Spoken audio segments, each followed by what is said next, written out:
grass, poison in the vein. Lab-born fever dreams, riding on the rain. Made a pandemic like the world in chains, while the Zeus kept counting, stacking gains. Sterilization, elimination of fire. Screens and silent signals killing young desires. Rates crashing, spirits in decline. A quiet war, bloodlines, one injection and the tonight.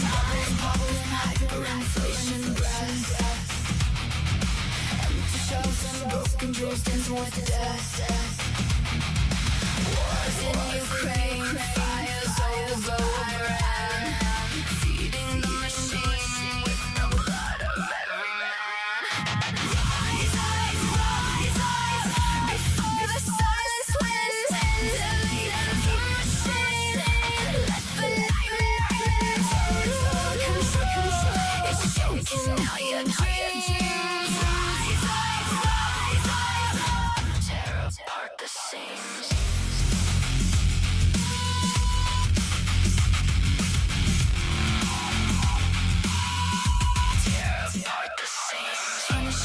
Taxation, bleeding, poor, open, corruption, laughing behind every door. They print it, they spend it, they crush it on command. While the middle class is buried in the sinking sand. Despair is the wearing, hopeless is the change. Turning some to shadows, daughters into pain. They want us weak and scattered, divided, and afraid to manage the population. You let that they make bubbles popping, hyperinflation, breath. Shells and broken dreams dancing with death. Wars in Ukraine, fires over Iran, sacrificing nations for their lasting plan. Rise, before the silence wins. Delete the machine, let the nightmare total control. Is choking out your dreams. Tear apart the seams.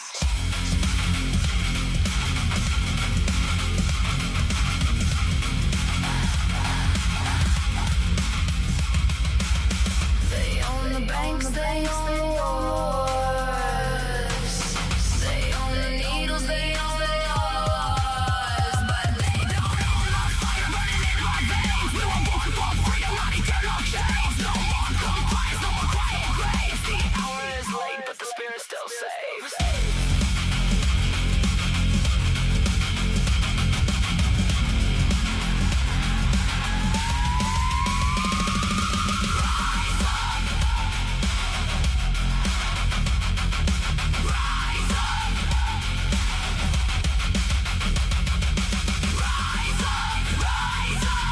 Let the whole world hear.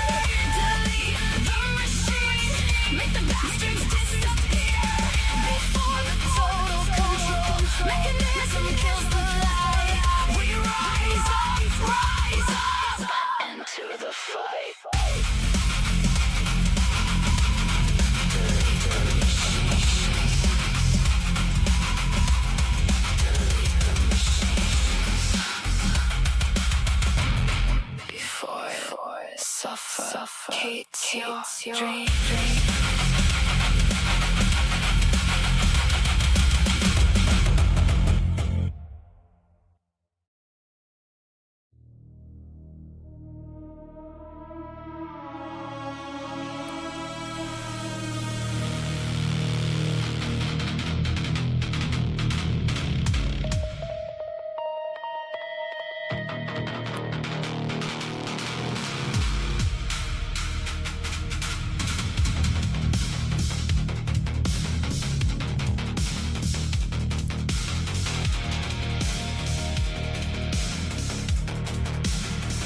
Dim light on the mic, shadows started to crawl.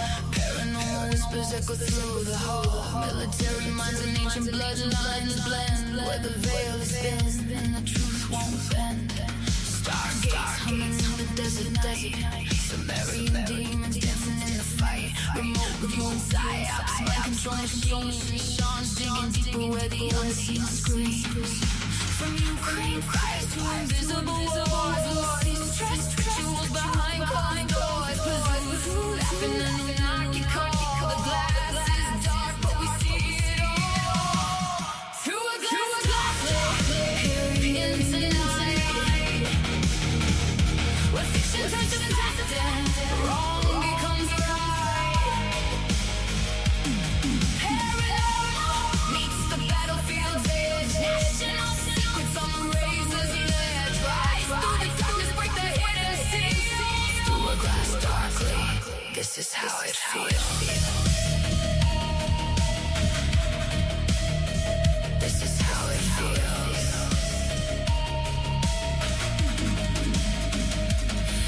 Interviews with warriors who walk the line. Remote influences twisting space and time. Dragon bloodlines, hauntologies, games. Skinwalker shadows calling out your name. Twisted with the occult thread. Writing worlds where the living meet the dead. Financial freedom in a world gone bad. Building empires while the sleepers stay unaware. Legacies and psychic warfare plays. Mind viruses spreading through the haze. From ninjas to roots to the unseen prey. The podcast cuts through the flogging grave. Through a glass doorway, peering into night. Where fiction turns to fact and wrong becomes right. Paranormal meets the battlefield's edge. National secrets on the razor's ledge. Rise through the darkness, break the hidden seals. Through a glass darkly, this is how it feels.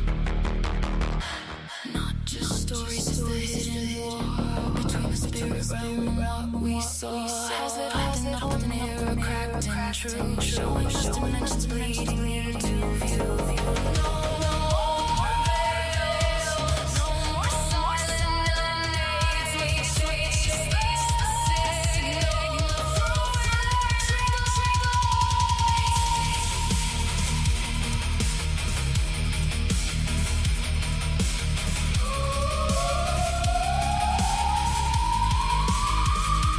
through a glass darkly, we refuse to kneel, chasing demon secrets and the real world from military fiction to the cosmic wheel. Well, the truth is stranger than the tales we feel.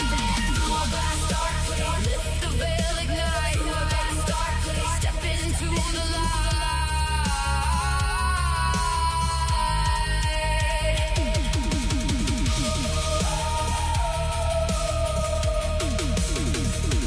Through a glass darkly, peering through the dark. The glass is cracking.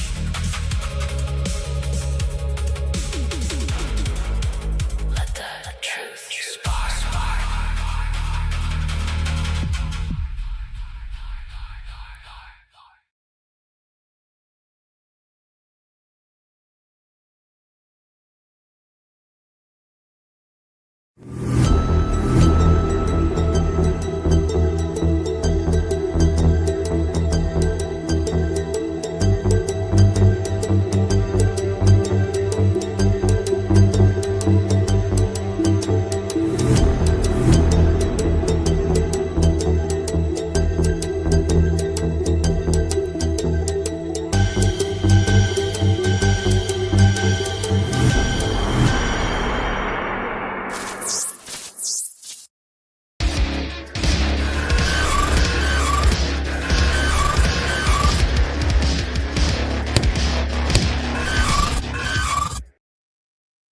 Welcome back to Through a Glass Darkly Live.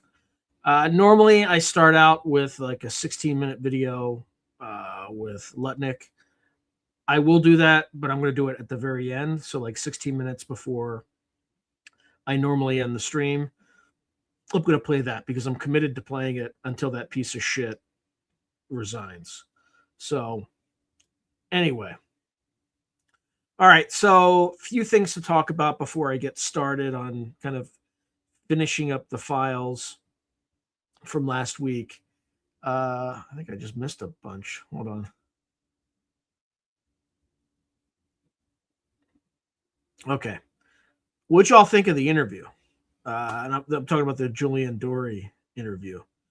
I had a blast. I thought I was kind of like a little worried about it because I'm like, I went into that room and I talked for 3 hours and I don't remember a damn thing I said.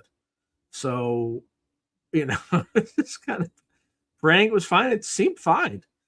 And what Julian told me is he didn't cut a word out. It was me cooking for 3 hours. So, the comments seem kind of mostly positive. There were a few that were just, as one might expect.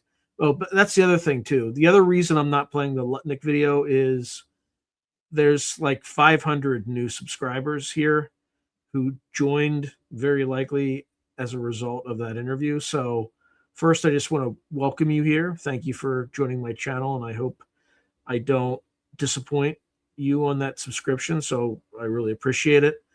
And then, second, we're going to get to the stuff. This is as the guy, as AJ on the Y Files likes to say, this is not a professional operation here. It's just, so I don't necessarily kind of go right into the files and all that good stuff. I'll generally take breaks from here and then and kind of go through some of the comments.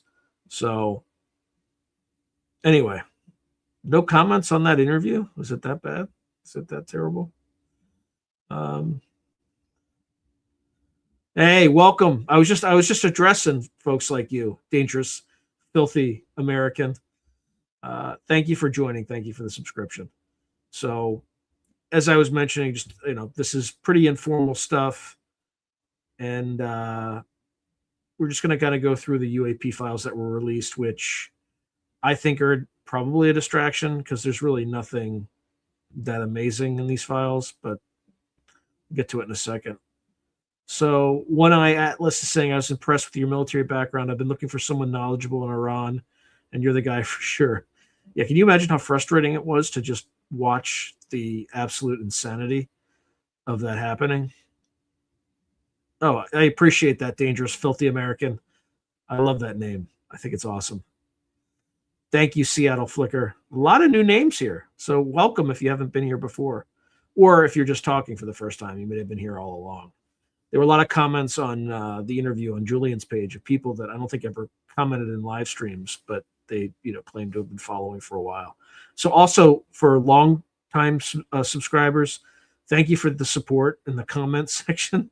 I was kind of a little bit worried about that. I was getting some autistic comments and like the double slit experiment, it's all wrong. It's just you just send the particle through and it just hits a fringe pattern. Yes, that is accurate. That is one of the double slit experiments. They did subsequent experiments after that where they observed the electron going through and it didn't have the fringe pattern, and they didn't observe it and it did have the fringe pattern. So it wasn't just one experiment. Okay, it was many experiments. Anyway, we have a lot of 3 minutes to Wapner comments. By the way, I'm going to attribute that entirely to Nathaniel Gillis.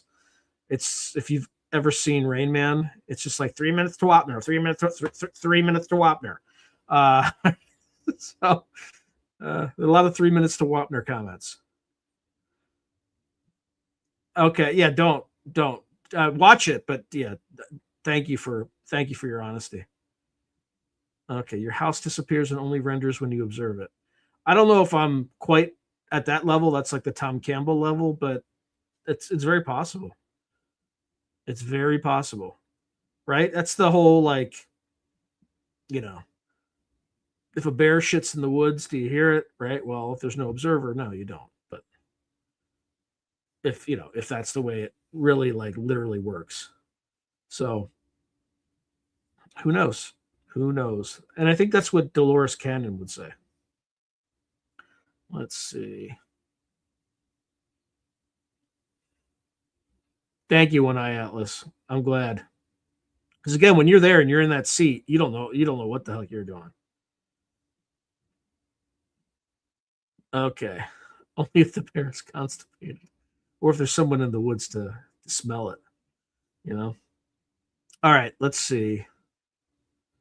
All right, so watching it tonight, now that Salty chiming in, honestly, it's in my queue tonight. I'm sure it's going to be great. Yeah, I appreciate it. Those are rookie numbers right now. I think they're better than the last two interviews he did, but they're still, you got to get those numbers up. We're like at 70K or no, 71K last time I checked. Got to get over 100. Got to get over 100K. Just got to punch it, it's not like voting. Well, if you're in the United States, maybe it is like voting. Don't do it. Don't watch it just once, right? Just watch early and often. Anyway, I'm just kind of half kidding, right? You should never commit voter fraud, but vast swaths of the system or the I don't want to say deep state, but the system does that. Probably, maybe. Yeah, like yeah, it's alive and dead simultaneously. Just all the possibilities, all the possible outcomes are there, right? So at least according to quantum mechanics. Okay. All right. Let me just set this thing up. Um,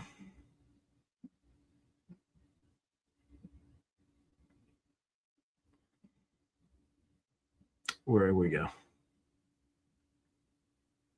Okay, that's what I want. All right. So I don't remember quite where we left off, but I'm both doing the map right now. You might be. You can vote for it. It's already part of the system. Yeah. Hey, Swade, good to see you, man. All right, let's get started. I can barely remember where we left off last week, so I think we got through all the videos, and let's go straight to the second tranche. And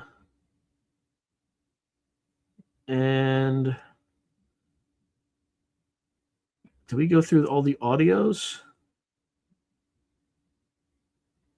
And we're second tranche too, so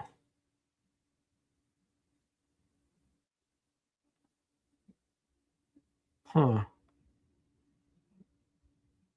Well, let's see. We'll pick this one first. I think we did this one.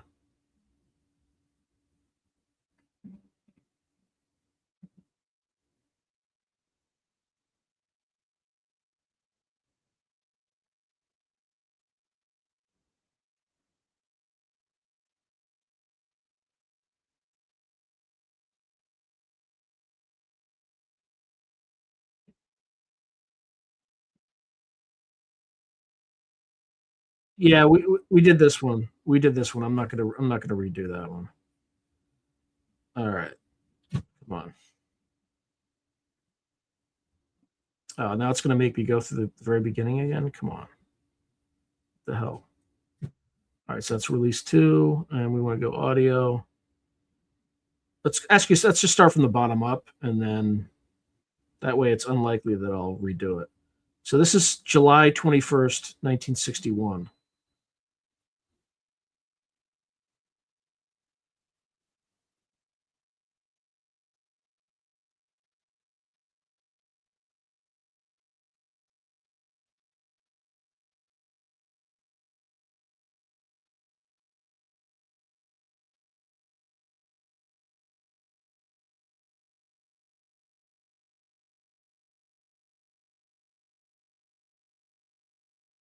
I guess that's a USO. I that wasn't that great. All right, and then this is May 24th, 1962. During the fourth crewed space flight and second orbital flight of Project Mercury, Mercury Atlas 7, Aurora 7 pilot Scott Carpenter describes white particles in view that appear to remove at random and look exactly like snowflakes. He describes these phenomena as reflective and that some seem to move faster than the Aurora. Okay, this is probably going to be pretty dumb, but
All right, let's take a look at the next one.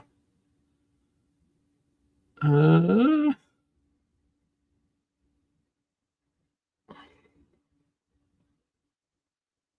okay, we did that one. All right, so this is Mercury Atlas 8 audio excerpt. October 3rd, 1962.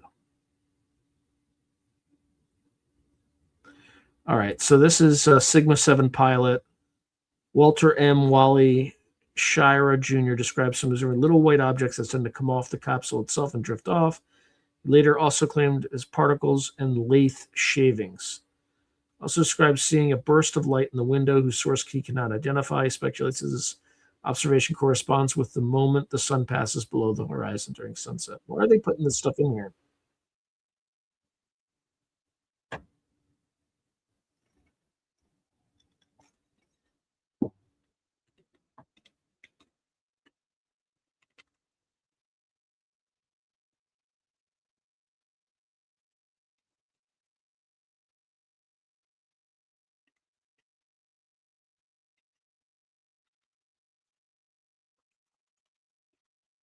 All right, let me fix it. Oops.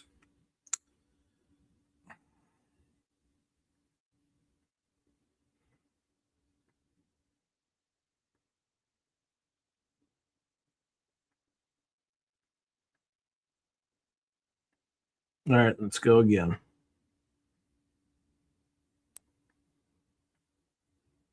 There's some pretty stars in sight,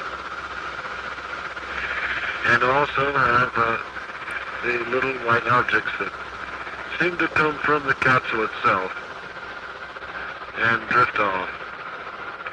And if they are a yaw check, it's fantastic. I suspect that the star I see is Arcturus. They're very interesting. It is neither. It is one of the white objects. So I have two stars that are staying quite still. The white object actually looked like it came toward me, but it wasn't. You can actually see the particle there going off. As John described it as a lathe shaving. It's a very good description of it. My rates are now just about 0 in all three axes.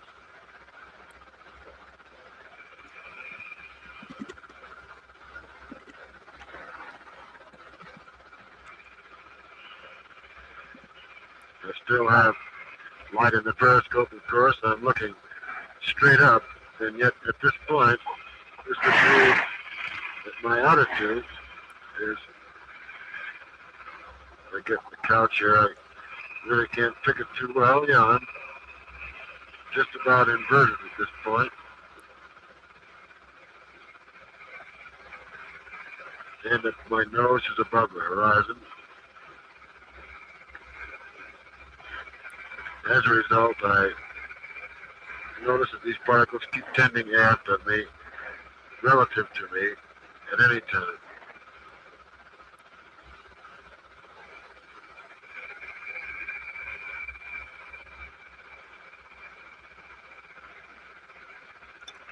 Periscope is blacking out rather rapidly at sunset.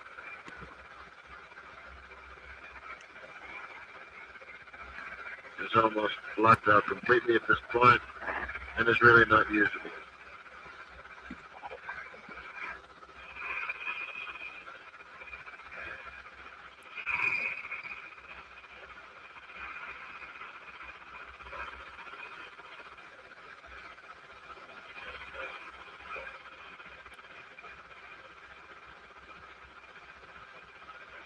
This is kind of garbage. I don't know why they're sharing this.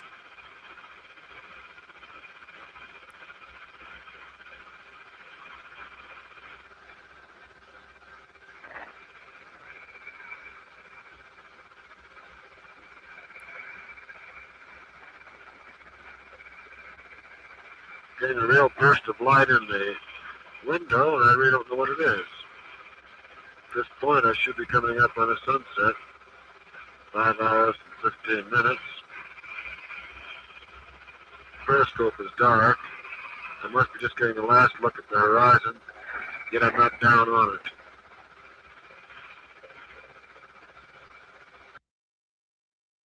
All right. Let's hit the next one, which is Mercury Atlas 9.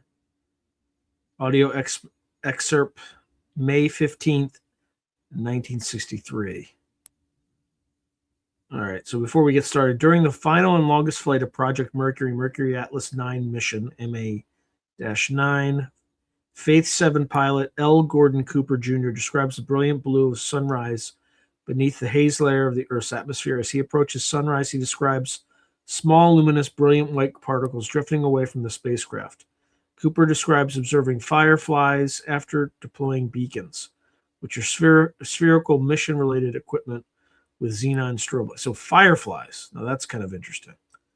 All right, so this is an 8-minute and 15-second audio clip. So buckle up and let's hear what he has to say. And I'm beginning to get the brilliant blue of sun rising in the east. Bright blue band underneath all this haze layer. I can see the haze layer and the bright band of light demarcation coming underneath it. Quite distinctive.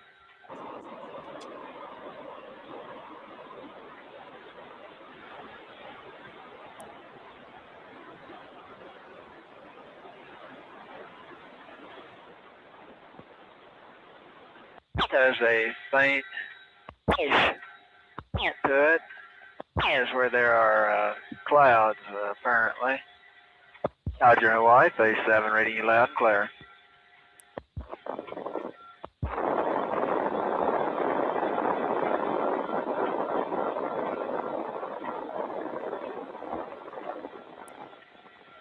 Roger, Hawaii, phase 7, reading you loud and clear.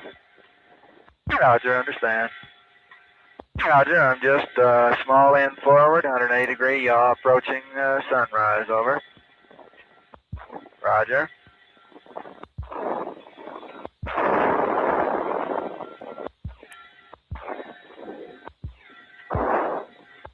These small luminescent particles drift away from you, small end forward.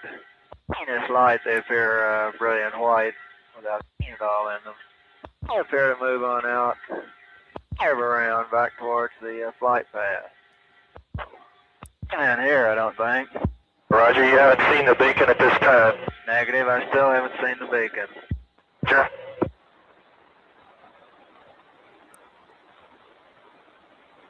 There was considerable noise, though, as if something were departing. Again, 7. There was considerable noise of the little doors. Sounded like the little doors blowing open, so I assume the beacon has departed. Roger, understand.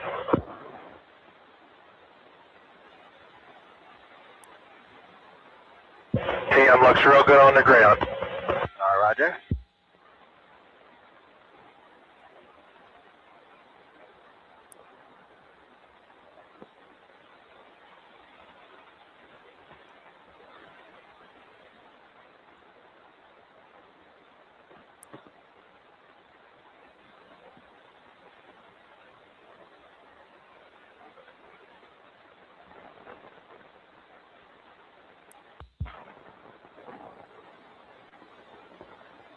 Okay, you confirm TV control switch to off.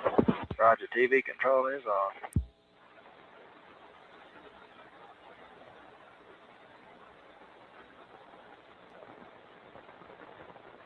Yeah, there's not a lot going on. This one, is there? We had a slight decrease in the 2 links on DC current. Would you give us a readout? Roger, DC current. Roger, main bus is 24. Isolated 28.5. Roger.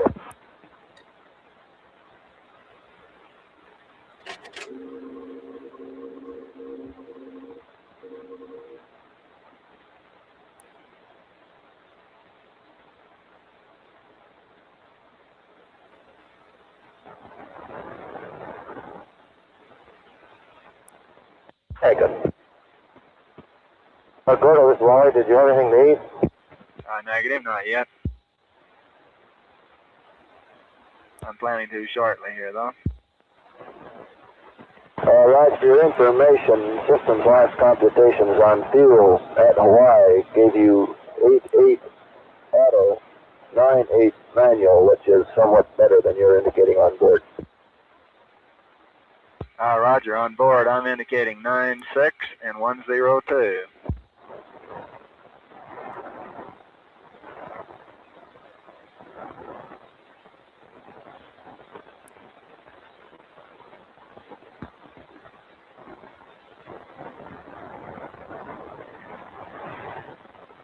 Oh boy, what a beautiful shot of Florida. Roger, looks good from here once in a while too. Roger, the whole strait is clear. I can see just about off. It's been a beautiful view coming over Florida.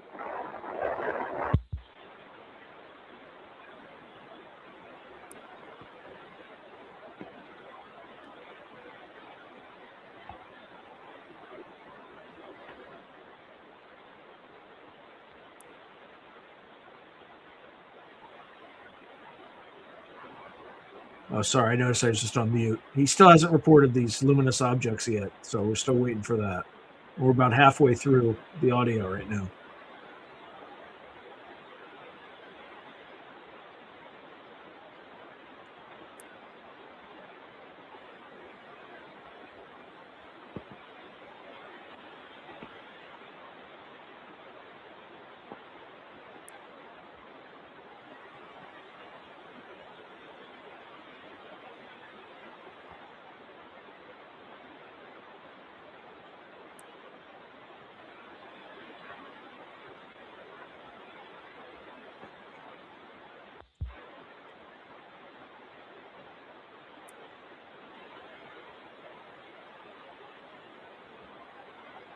I don't know. Apologies for the static. That's just the way the recording is. So hopefully Gordon Cooper's going to say something at some point.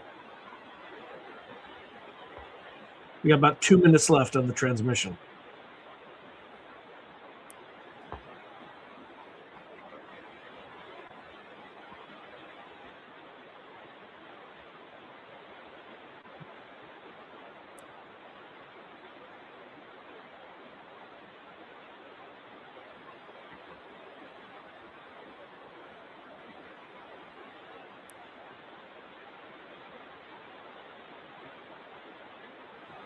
What is going on?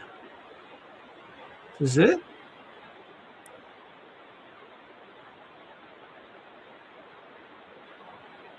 Minute 20 seconds left. Now on 180 yaw. I got here on manual proportional control. I'm at last daylight going into dark. I've been looking for the flashing beacons. 50518 now. 28, I'm sorry, not 18.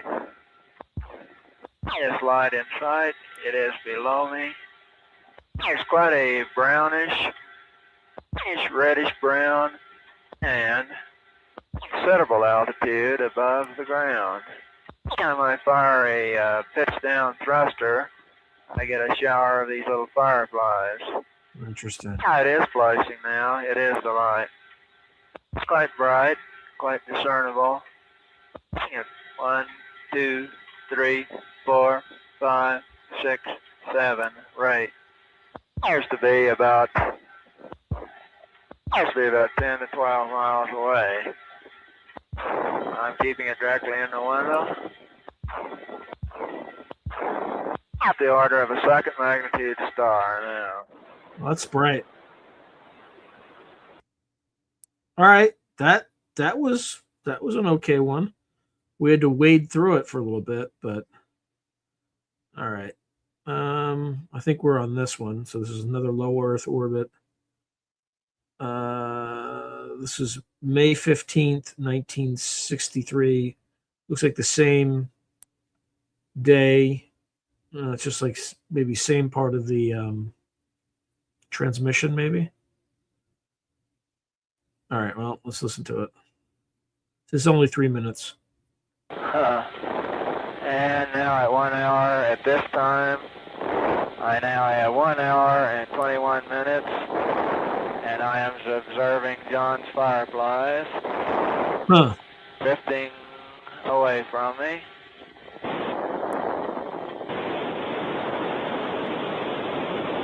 I can observe them sort of be departing from the spacecraft and drifting out to the rear. I can see some of them a considerable distance out to the rear.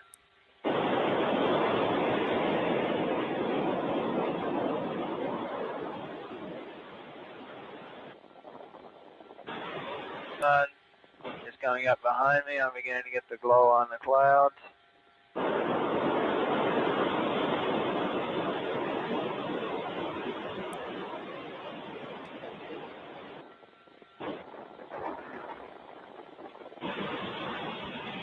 Yeah, spiritual ascension. I don't understand your Fireflies question. appear to be white, very whitish, with almost a green like real fireflies. I think they are a cover-up, but I'm just playing what's on the Pentagon site.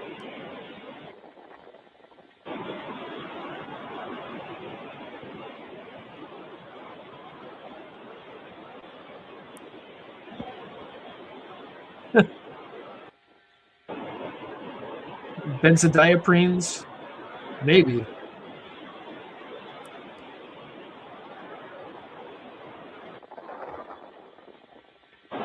Clouds on the earth below are changing color, are getting quite light. Oh, I don't think they're a cover-up. I think they're just narrative control. I think what they're doing is they're just giving us very tiny things just to keep people satisfied. But they're not really disclosing. You know, it's like it's like the snowflakes off the top of the iceberg that they're sharing with us. Unless they show us bodies, like non-human intelligences, this stuff's not great. That's all I'm saying.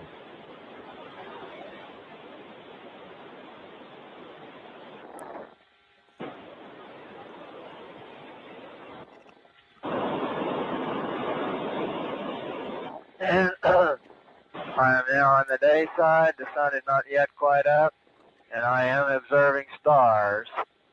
The earth is light below me. The sun is still behind me. The sky looks dark above me, and I can see stars very distinctly. All right, let's go to the next one. So now we're looking at 1972.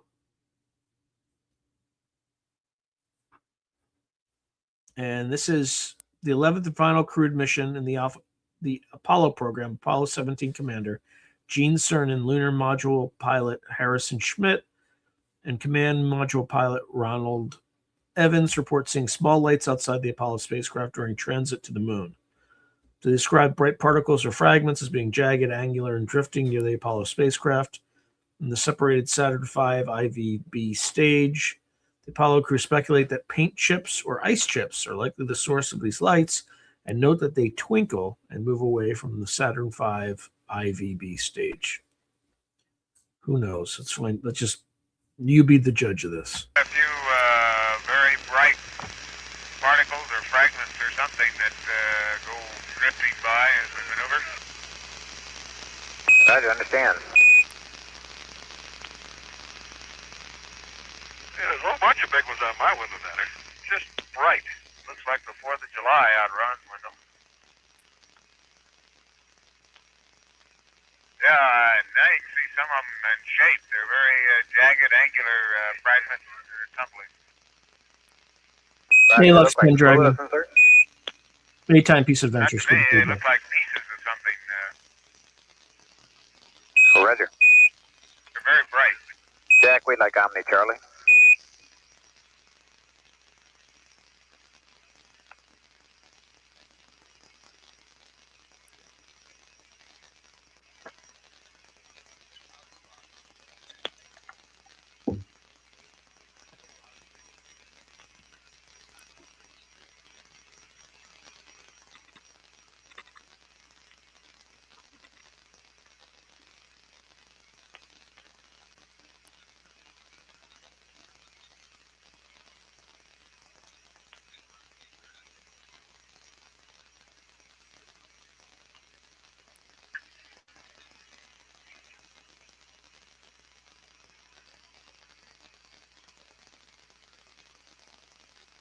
All right, that's a little annoying and irritating.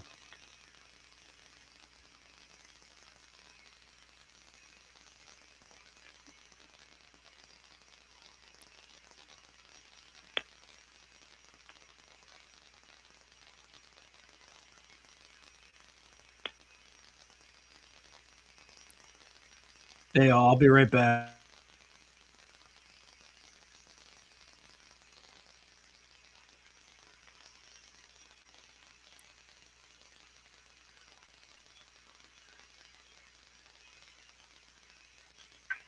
Bob, for the most part, these fragments are not, are tumbling at a very slow rate. I've tried a couple pictures of them at different settings. You may get an idea of what at least the patterns look like. Roger, I got you. We're all ears on these fragments. Do you think you can figure out what they might be? Well, you know, I don't know. There are a number of possibilities. If you had some kind of a, I got the impression maybe they were curved a little bit, as if they might be off the side of the S4B. That's a wild guess. Okay, RCS logic is... ice jump, possibly. Maybe there's paint coming off of it. Right, I noticed on one trip up the elevator last week, one of the flags, I thought it was in the S2, but it might be on the S4, looked like it was peeling. Maybe that's what you got. And the S4B maneuver is complete. 1 minute. Okay, we'll set 2 o'clock. Okay, and with the maneuver complete, the fragment field is essentially static, except for very slight tumbling within the fragment. Roger, copy that. Every once in a while, a fragment of considerably higher velocity than the others goes across my window, but that's very rare. Roger.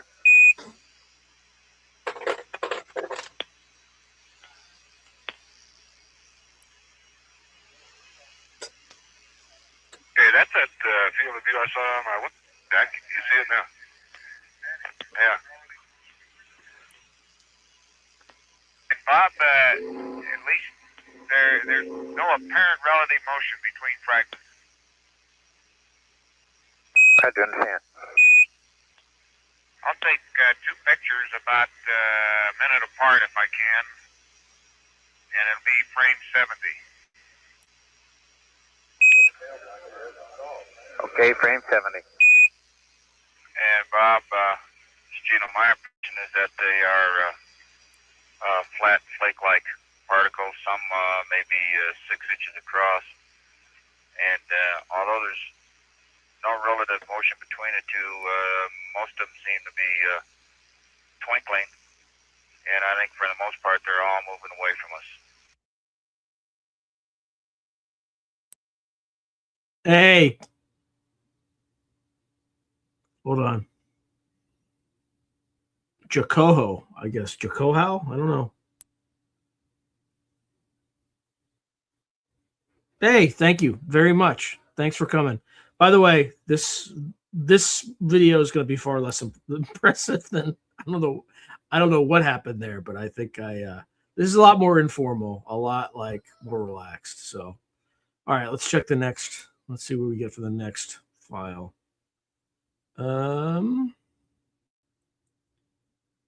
I think it's just the one we started with. So we've gone through all the audio files. And I think we probably video. What are their kind of image files? Let's take a look at the 0 image files. What about release 1?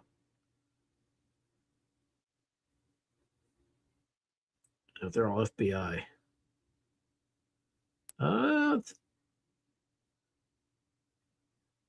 Actually, that's a good question. Hold on.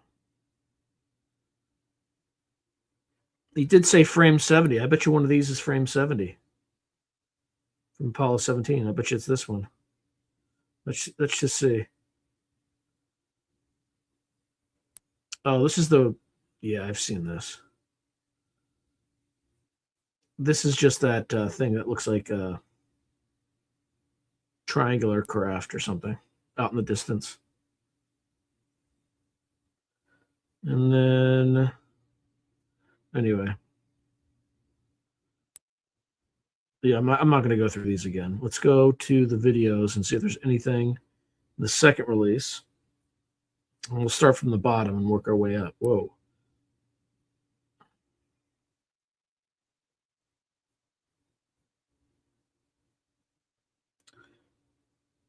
All right, we'll just go with this one. I want to say we may have gone through all these, but let's just take a look and see what happens.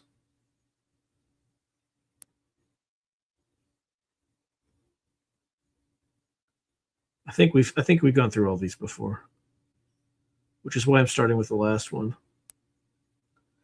Yeah, this is the one that was in like Bahrain or something like that. I do remember seeing this. Just speed it up. Uh,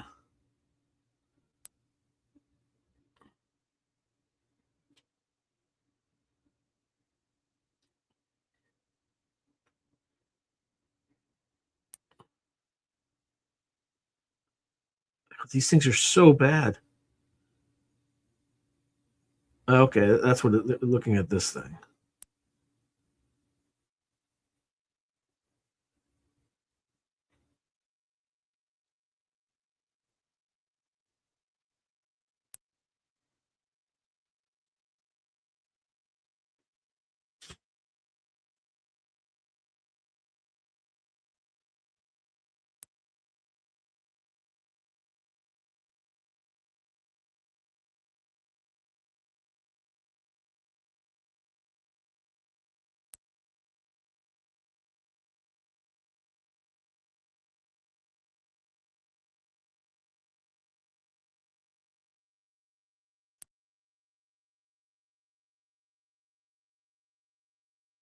That thing is moving though.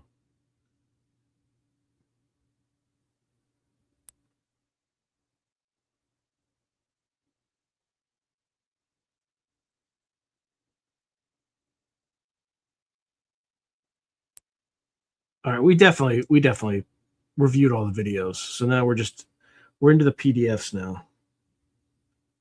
All right, let's see. I know we went through a lot of these. Let's start backwards. Let's start from the very end. Oh, is that it? They only released six PDFs? Really? That's odd.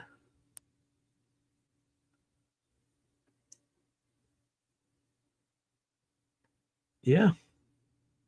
All right. Well, we'll have plenty of time to go through them. So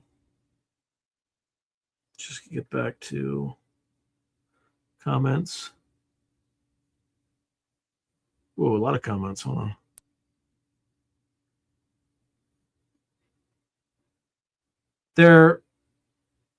I don't know if I've seen CIA, but I've seen FBI and NASA for sure. Also DOD.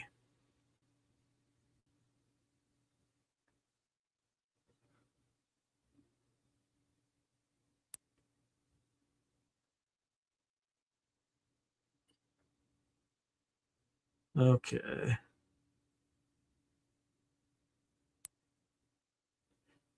Yeah, a lot of it is, or maybe the pitter patter that they're talking about, they actually did see something and they were just rationalizing. I don't know, or it's just flooding the zone with nonsense. Yeah, 3 and 33. That's correct.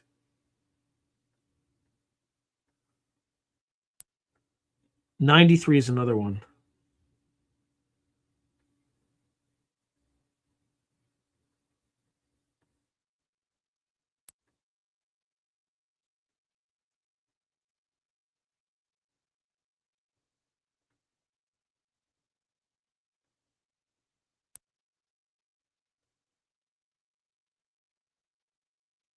All right, let's just get back to it. Hey, I'm rolling with boner dice. Good to see you probing. All right, let's get back to it. All right, sorry, I'm just reorienting myself. All right, so we do have. Oh, here's CIA. Let's see what the CIA had to release. Oh, I think we went through and looked at this. I think. Let me just remind myself.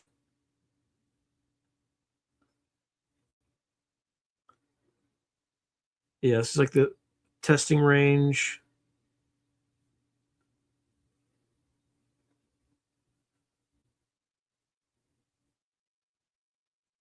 They're just talking about the warhead, what it looked like.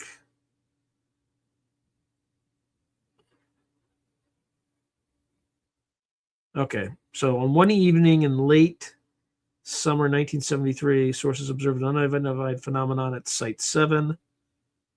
Okay, yeah, we saw this one. Although there were no clouds in the sky that evening, sources believe that the green mass would have been higher than cloud level. Sources cannot estimate the diameter within 10 to 15 seconds of observation. The green circle widened, and within a brief period of time, several green concentric circles formed around the mass. Within minutes, the coloring disappeared. There was no sound, such as an explosion, associated with the phenomenon. Source had no opinion on what the phenomenon was. There was no resultant rumors. Source cannot provide any further details. All right, so we covered this last week for sure. All right, let's take the next one. So the Office of the Director of National Intelligence. So this is in Western something. I think we covered this one too. I'm pretty sure I remember this. Yes, it's Nap of the Earth flight through NVGs.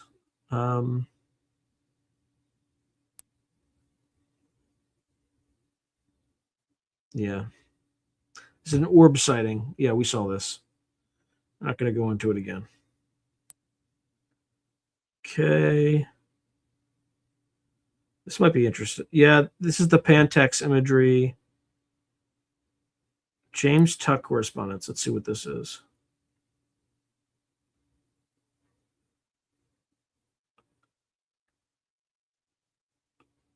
Let's see if they just printed it up. Sometimes they'll have the written letter.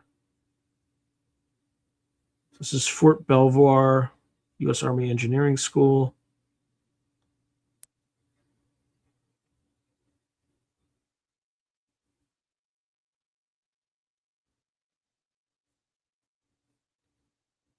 All right, let's just see what this thing says. All right, dear Mr. Tuck, I'm sorry that I cannot fill out the attached form since the times and dates of any sightings escape me. I can, however, tell you that during the year 1948 through 1951, several sightings of green lights were made at Los Alamos.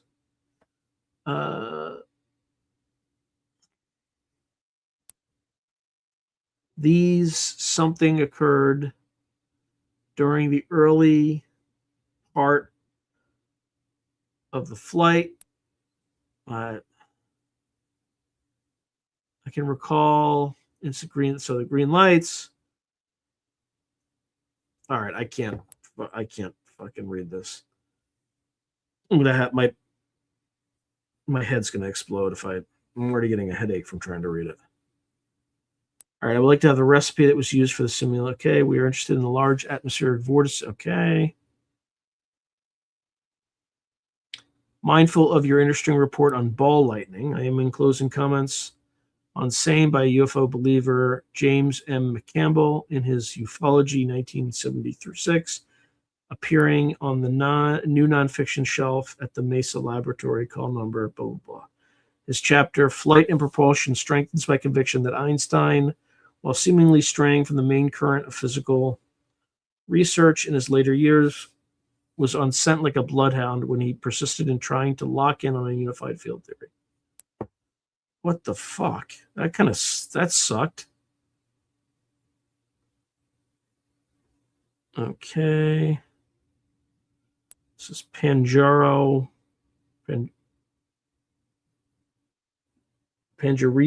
Astronomer's Invitation.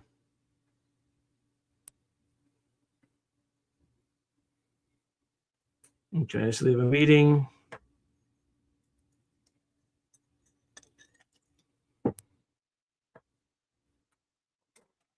Really? This is such a psyop. That's all you got?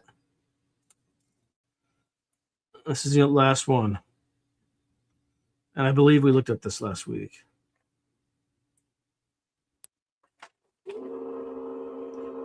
Okay, so this is Sandia Base.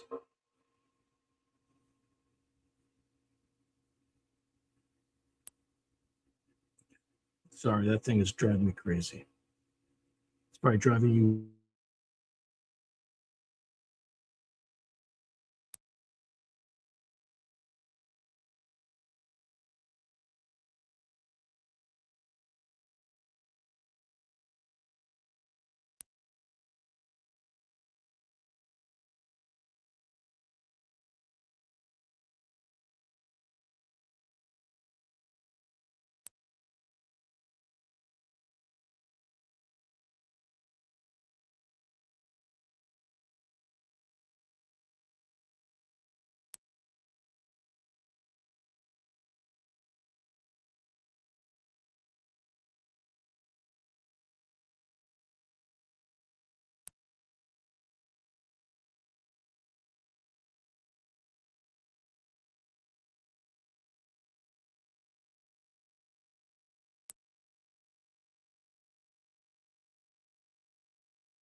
I'm pretty sure we saw this before, but let's just.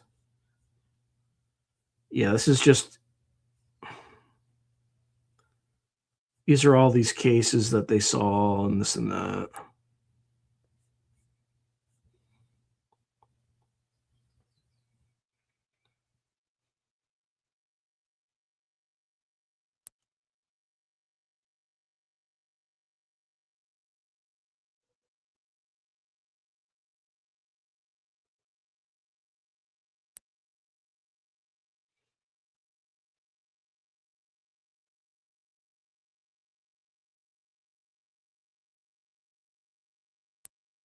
Oh, this is interesting. So this is from Brigadier General Joseph F. Carroll, Director of Special Investigations, Headquarters, U.S. Air Force, Washington. Okay. All right. So they had a liaison meeting with other military and government intelligence and investigative agencies in December 1948. It was determined that the frequency of unexplained aerial phenomena. Interesting. They coined this word in 1948, UAP. In the New Mexico area was such that an organized plan of reporting these observations should be undertaken. The organization and physical location of units of this district were most suitable for collecting these data. Therefore, since December 1948, the district has assumed the responsibility for collecting and reporting basic information with respect to aerial phenomena occurring in this general area. These reports have been distributed to the Air Materiel Command, USAF, in accordance with Air Intelligence requirements number 4, and to other interested. So they just told us where the repository of all this data is. It's the Air Materiel Command. Okay, that's kind of interesting. There is attached as part of this summary a compilation of aerial phenomena sightings that have occurred mostly in the New Mexico area and have been reported by this district office subsequent to December 1948.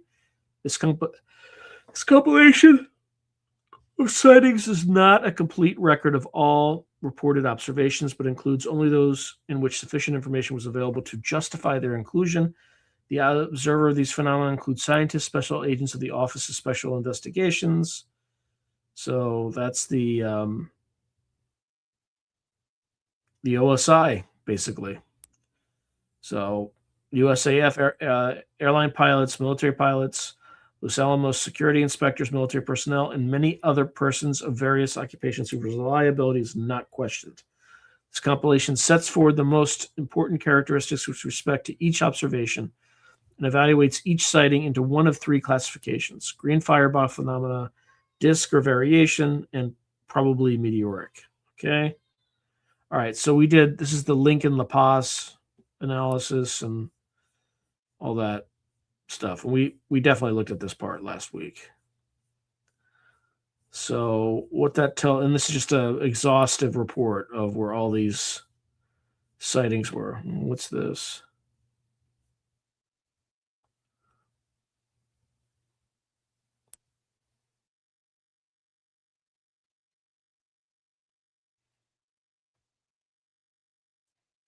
Okay.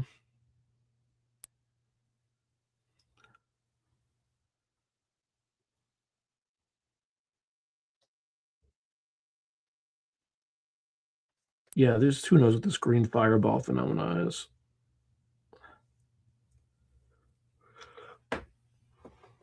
All right. Yep, and we saw this last week for sure. Again, just more.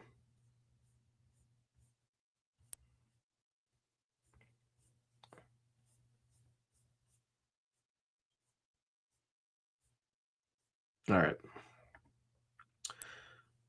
All right, so I think we've kind of milked the whole second release.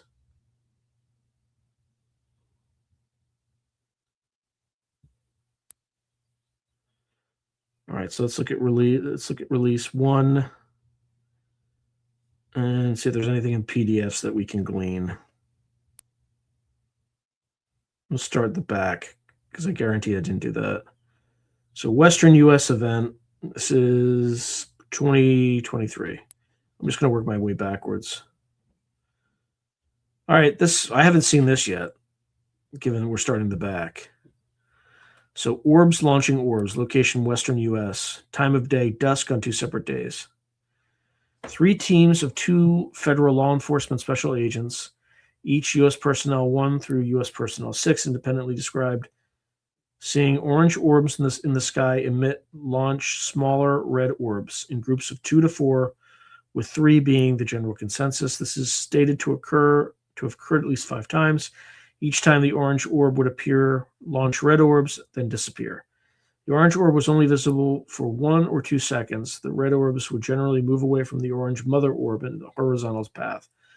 But in a couple instances, one red orb was stated to move heading up at an angle, while another witness stated sometimes the red orbs would swoop down after being launched from the larger orange orb.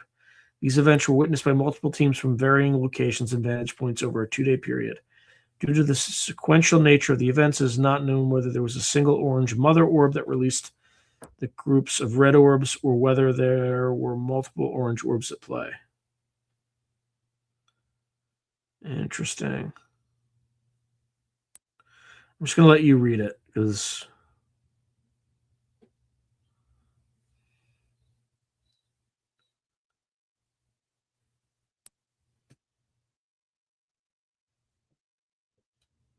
similar to the eye of Sauron from Lord of the Rings, except without the pupil.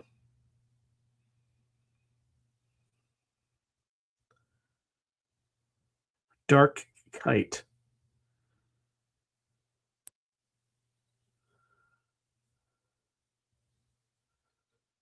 This is weird. This is the good stuff.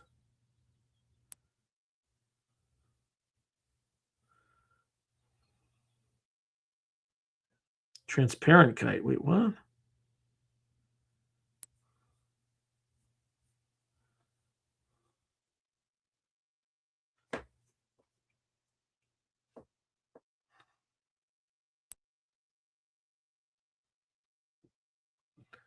All right, so 30 minutes after seeing the dark kite, federal law enforcement special agents returned to the same general area with another colleague, U.S. Personnel 7, in response to a report of another unauthorized object in the area. Huh.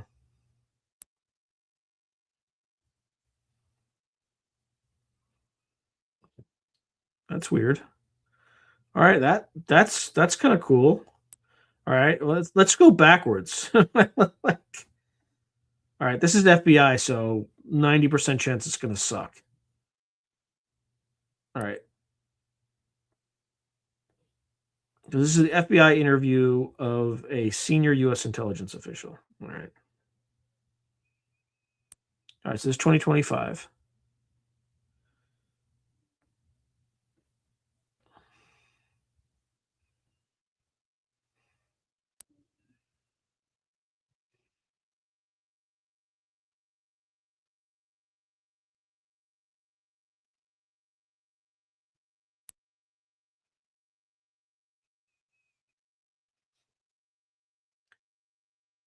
Hold on.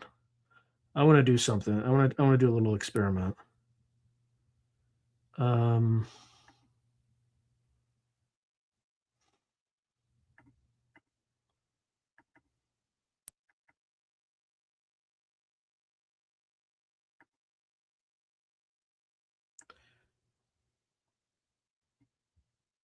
right, let's see.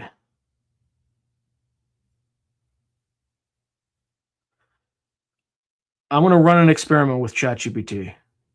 I want to see if ChatGPT can. Hold on, new chat.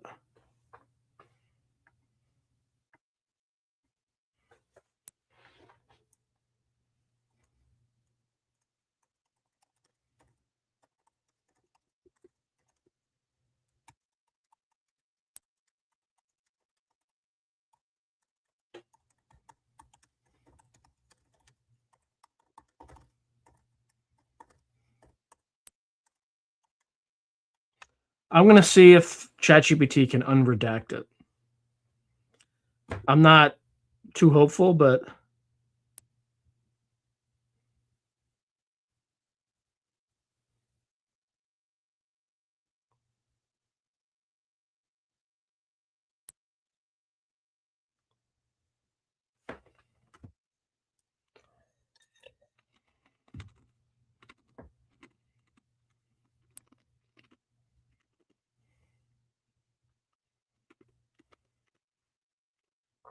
for what it's worth, it's thinking. All right. While it's doing that, I'm just going to look at some of the comments.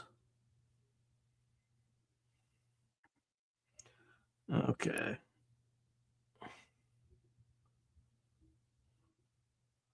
Thanks, Solette US Expat. Those are very kind words.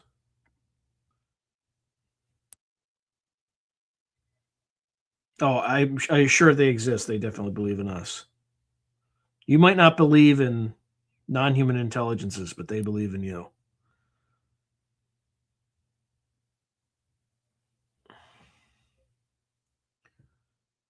Let's see.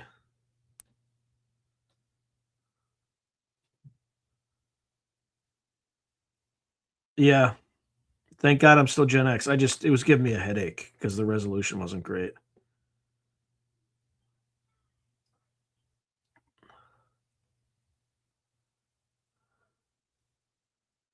Thank you, Overlander BC. Appreciate you. Yeah. McCaslin. I think he used to work there. Hey, Siegfried K. Welcome. Thank you for becoming a member. I appreciate you. Thank you. All right. So letter, constant correction, weaving in and out of mountain peaks. Okay.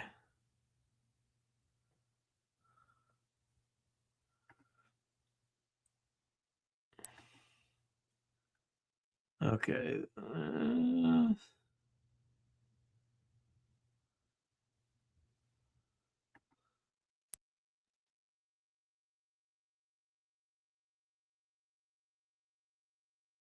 Yeah, I don't write in cursive, but I can read it.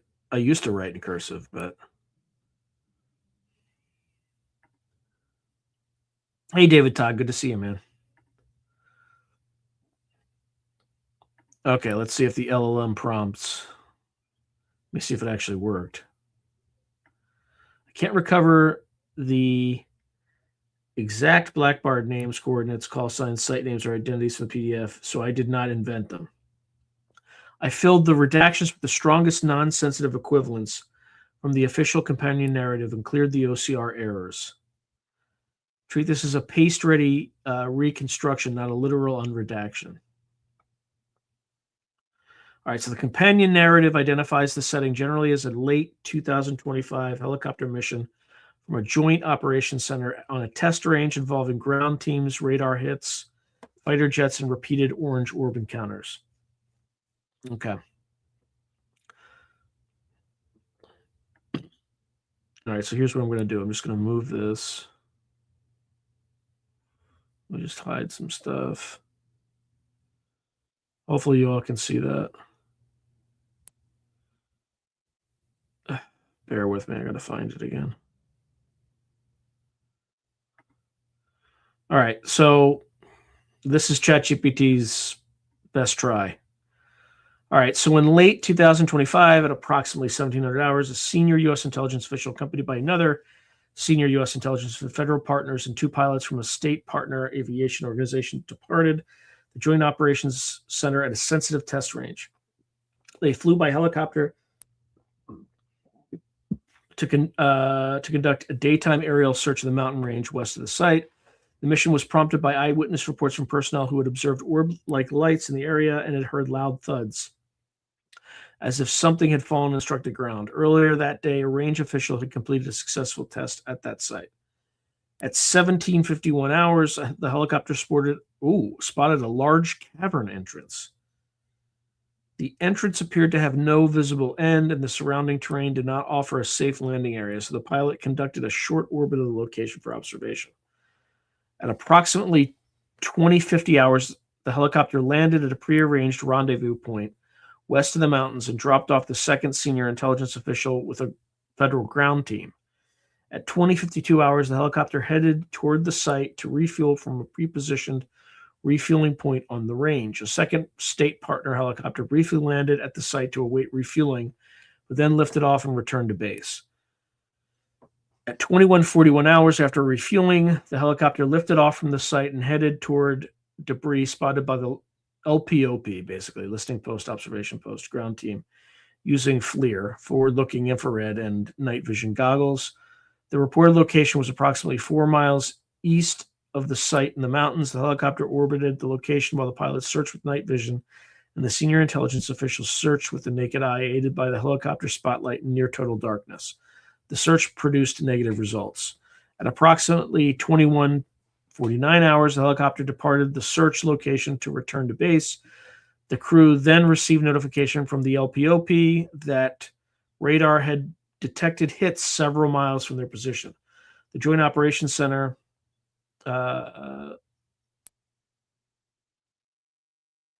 provided coordinates, and the helicopter moved to intercept.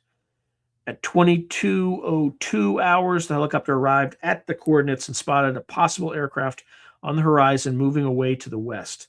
The LPOP confirmed the sighting, then relayed that they had spotted an orb under FLIR. The orb was described as super hot, hovering at ground level before moving away from the ground team. The orbit then headed east and south at a high rate of speed and broke into two objects. The LPOP directed the helicopter south to intercept.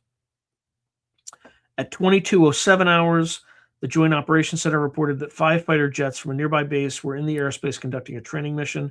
Once on station, the helicopter searched the location with FLIR, night vision, and the naked eye, but could not locate the orb. The ground team reported that the orb gained elevation, came within 10 feet of the helicopter, and then headed east. The helicopter moved to intercept, but the ground team reported that the orb continued southeast and was already approximately 20 miles from the helicopter's position. Unable to match its speed, the helicopter broke off pursuit. The co-pilot then reported seeing, under night vision, something emerge from the two objects and travel in a different direction at a high rate of speed. At 2218 hours, the helicopter remained on station awaiting instructions. The pilots, using night vision, and the senior intelligence official, using the naked eye, spotted a swarm of lights too numerous to count. The lights were moving in all directions, but were generally located west of the site and headed south. The Joint Operations Center relayed that the fighter jets had been contacted and were en route to assist with an estimated arrival time of 2 minutes. At 2227 hours, the helicopter lost visual contact with the swarm. At approximately 2227 hours, possibly out of sequence, while the helicopter was near the site and headed south, the senior intelligence official and the pilot spotted 2 large orbs in close proximity to the helicopter, west of the aircraft and above the rotor disc. From the naked eye perspective, the 2 orbs appeared to flare up and remain stationary side by side. They appeared oval-shaped, orange in color, with a white or yellow center and emitted light in all directions. After a few seconds, a third orb flared up below the first 2, followed by another below that, until there were 4 or 5 in total beneath the original pair. After several seconds, the orbs began to flare down in reverse order while remaining stationary until visual contact was lost. At approximately 2228 hours, the senior intelligence official and the pilot spotted 4 or 5 orbs similar to the orbs that had appeared near the helicopter, to the west over the mountains above the fighter jets. The orbs flared up one at a time in a horizontal formation. After approximately 10 to 15 seconds, they flared down in the opposite order. The orbs appeared to match the fighter's movement and flight path before vanishing. Oh, excuse me. At approximately 22:33 hours, the senior intelligence official and the pilot spotted a similar orb formation to the east in the direction of a nearby town. The orbs flared up one at a time in a horizontal formation, and after approximately 10 to 15 seconds, flared down in the opposite order and disappeared. At approximately 22:41 hours, the senior intelligence official and the pilots spotted a similar orb flare up west of the site over the mountain. After several seconds, the orb flared down and visual contact was lost. At 22:49 hours, while positioned in the vicinity of the site, the senior intelligence official and the pilots spotted a swarm of lights moving in all directions west of the area with 3 distinct orbs in a triangle formation.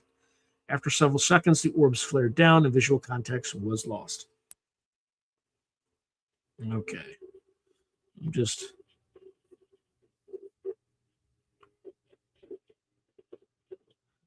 All right, at 22:52 hours, while positioned approximately 10 miles north of the site, the senior intelligence official and the pilots spotted 5 to 6 orbs flare up in the vicinity of a local town east of the site. The orbs flared up one at a time in a horizontal formation, and after approximately 10 seconds, flared down in the opposite order and disappeared. At 22:57 hours, while positioned approximately 10 miles north of the site, the senior intelligence official and the pilot spotted 4 orbs flare up over the fighter jets as the aircraft descended to land at a nearby base. The orbs flared up one at a time in a horizontal formation. After approximately 10 seconds, flared down in the opposite order and disappeared. At approximately 23:06 hours, the helicopter continued operating in the area, but the pilots began terminating the mission due to fuel status. At 23:16, low on fuel, the helicopter returned to the Joint Operations Center. At approximately 23:20 hours, the helicopter headed southbound for the Joint Operations Center. Already in air-to-air contact with a federal partner aircraft, the helicopter passed the federal partner aircraft as that aircraft headed north toward the site. All right, so we have, God, it's uncomfortable. All right. Witness comments. I did not take photos because I was focused on assessing what the objects were and whether they posed a threat. It's kind of odd, right? They didn't take photos. Pilots indicated they were recording, however, many sightings were above the helicopter, outside the helicopter's FLIR camera angle. Some things I could not see with the naked eye, but I recall the pilots calling out sightings. The orbs appeared to break off from the helicopter and pursue the fighter jets. After landing, I briefly spoke with the pilots. We were virtually speechless after these observations. I then entered the Joint Operations Center for a quick debrief before driving home. All right, that's weird. Let's see if that actually matches.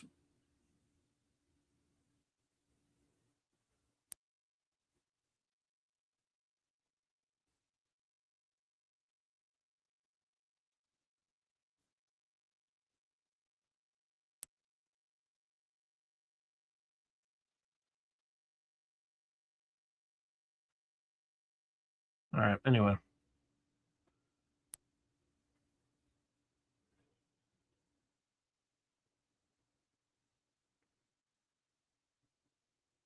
All right, so we got that one.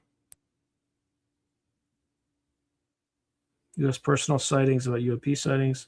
Actually, we just did that one. Okay, so this is UAP. This is a State Department thing in Mexico.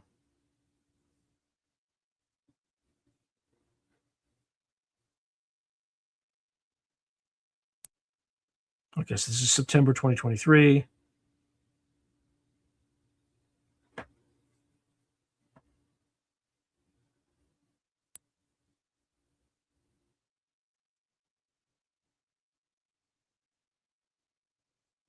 Talking about elections, blah, blah, blah. Blah, blah, blah.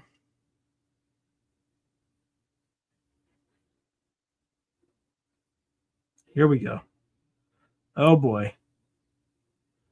Mexican Congress hears testimony early in life. So they heard testimony on UFO from experts, including Mexican journalist Jaime Maussan and former U.S. Navy pilot Ryan Graves, who previously testified. Okay. Hearing was to debate language on UAP and the Aerial Space Protection Law, which is approved to make Mexico the first country to formally acknowledge the presence of alien life on Earth. Experts asked legislators to recognize UAP, guarantee airspace security, and allow UAP to be studied. They also presented Congress two alleged alien corpses and videos of Mexican pilots' encounters with fast-moving objects during flight. After the hearing, Graves lamented the display took away from his and other pilots' experiences with UAP and expressed disappointments with Massan's unsubstantiated stunt. Yeah, I remember this. That's what that was?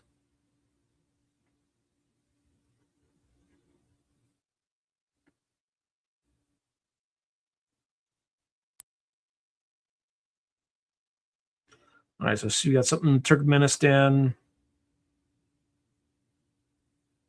American Embassy, Ashgabat, November 12th, 2004.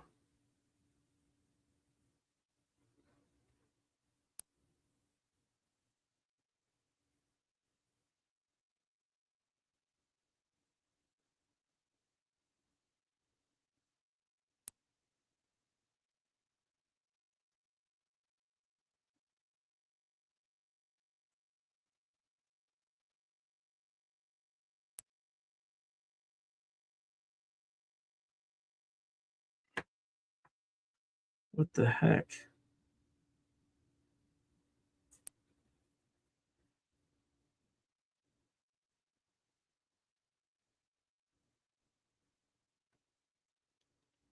This is kind of some garbage stuff, man.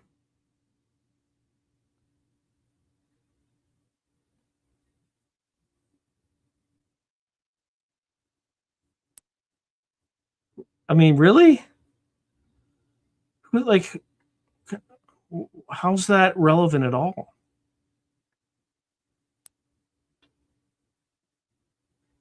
It's just so much garbage.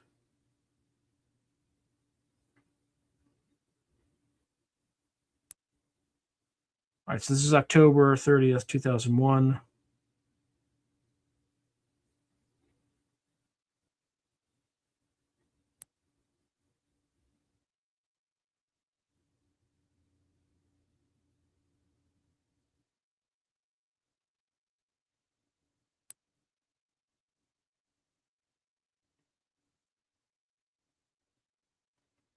This is completely unreadable. Here we go. Georgia Desk Chief Teriokin echoes Mammadov's claims denied to U.S. October 30th reports of Russian planes bombing Kadori Gorge in Abkhazia. He also denied that there were any Russian violations of Georgian airspace, saying there have been no Russian planes flying near the area on either October 28th or 29th. According to Teriokin, there were credible reports of Abkhaz helicopters bombing the areas where the terrorists were, but the reports of planes in the area might as well have been about UFOs. The fuck?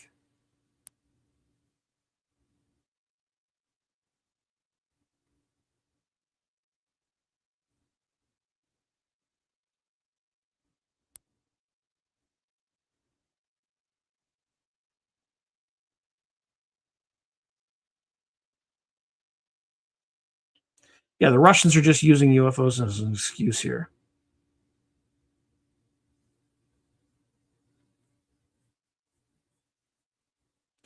Yeah, all this stuff is meant to muddy the water, clearly.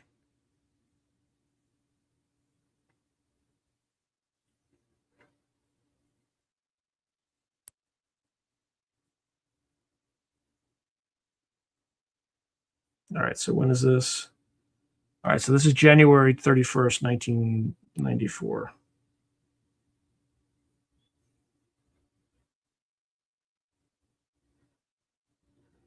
All right, so this is a UFO encounter over Kazakhstan.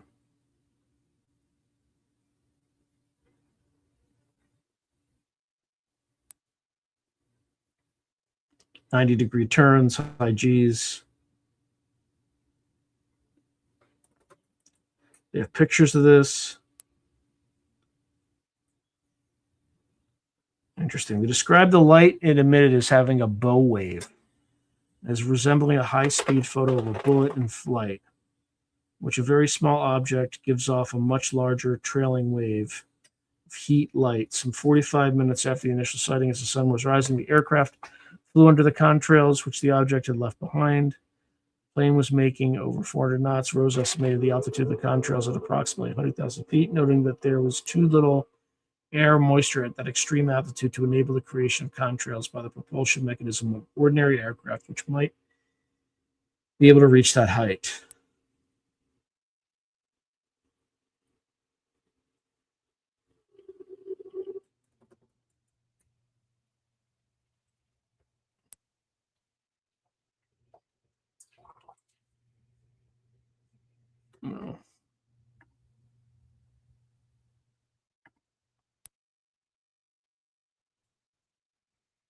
Again, we're just moving backward.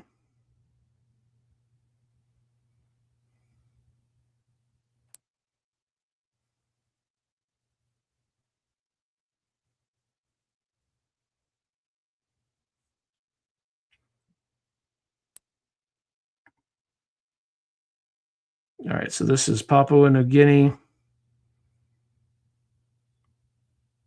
The cable from there, this is January 28th, 1985.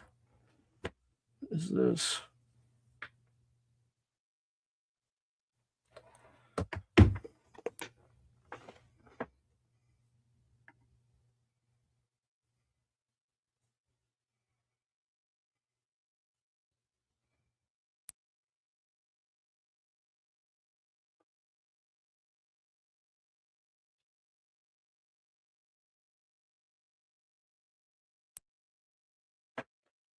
Okay.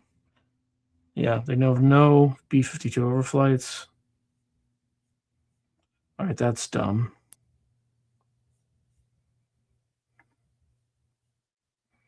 These guys are really wasting our time.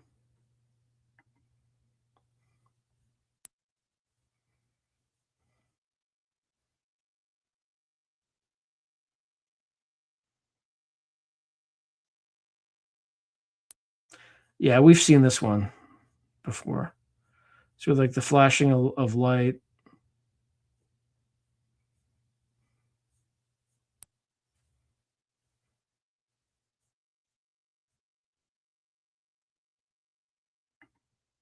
Yeah, look, there's weird shit in space. We get it. I'm going to skip all the NASA stuff. I think we went through it. I remember skipping the FBI stuff because it's generally useless. All right, so this is like October 2023.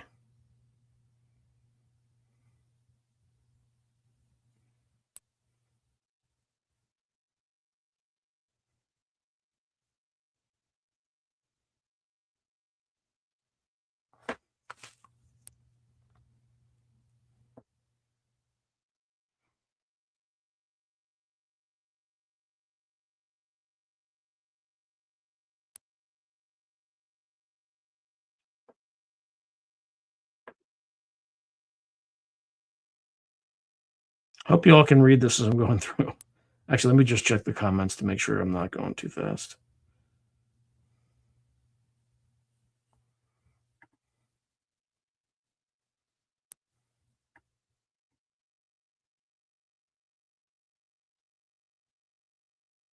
Thanks, Siegfried.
Interesting. Thank you, James. Or Jamie. I did not know that.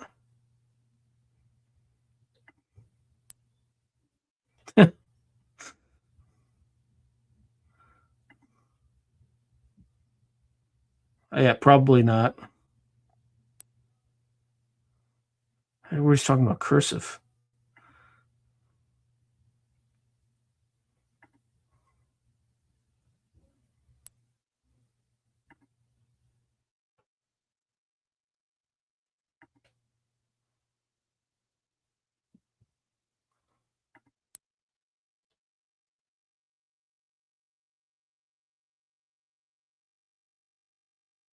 All right. All right, let me get back to it.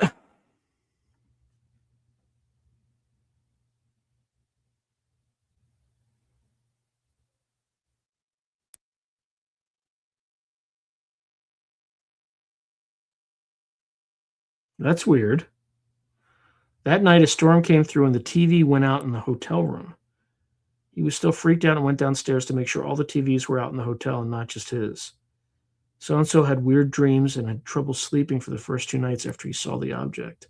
This is the hitchhiker effect stuff. All right, that one was an interesting one.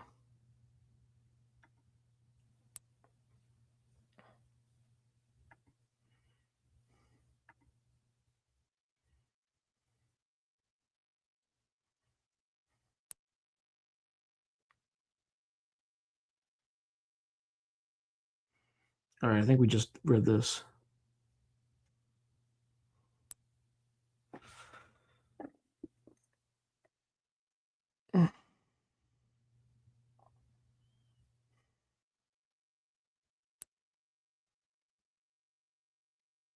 Several of her coworkers subsequently made fun of her due to her report.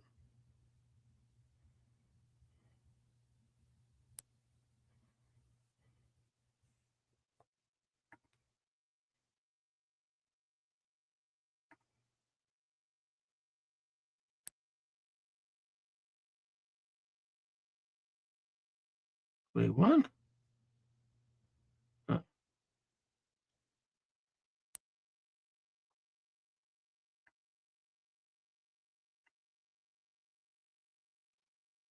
It's like the same fucking thing over and over and over again.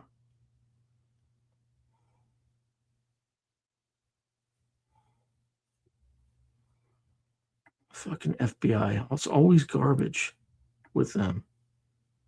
All right, I've seen this one before. It's just a.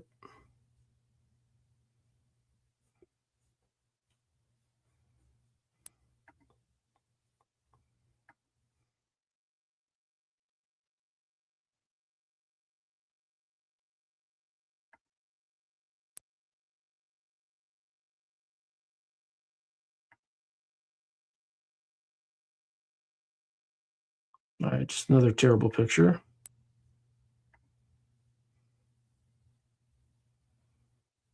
All right, we're not looking at FBI photos. I mean, we can look at random. Yeah, they're just going to be garbage like this.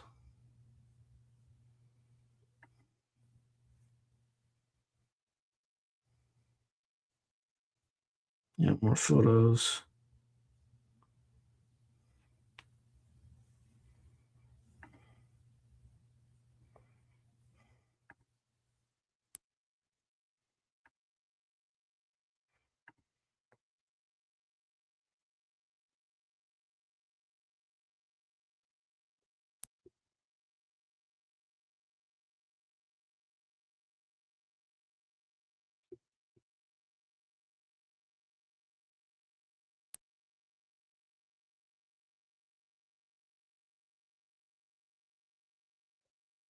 All right, this is not good.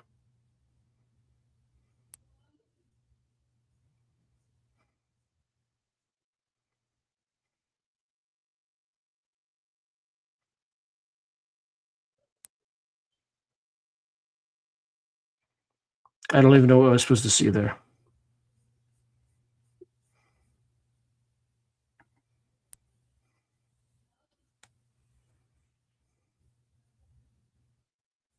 Okay, let's move on.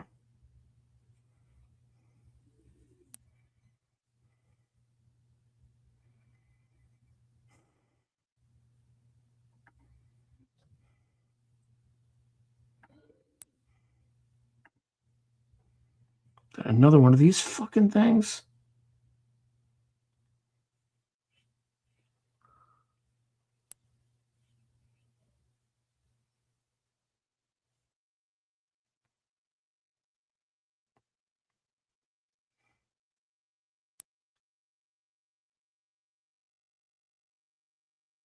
All right. On this note, given we're kind of wading through the shit now, so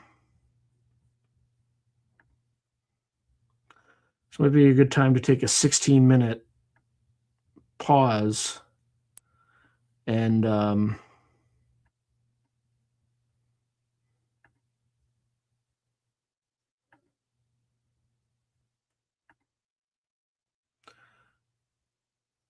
do the Lutnick video. Let me just go through some of the comments first. Where do we get the med beds?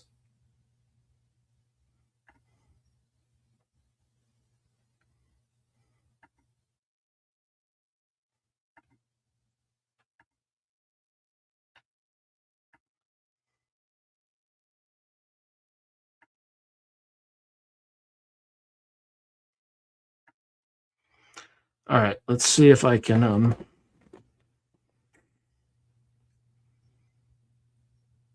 tee this thing up.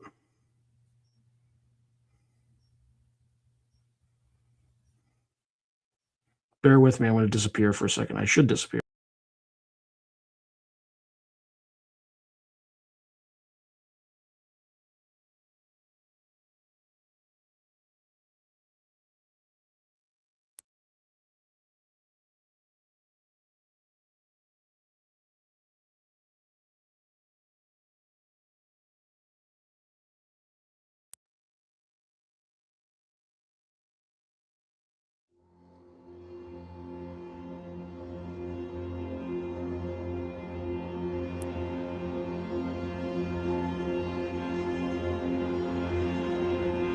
Hosting some kind of gathering of top advisors this evening to talk about how to respond to the Epstein situation? I don't know. I could ask you that question. I don't know of it, but I think here's the man right here.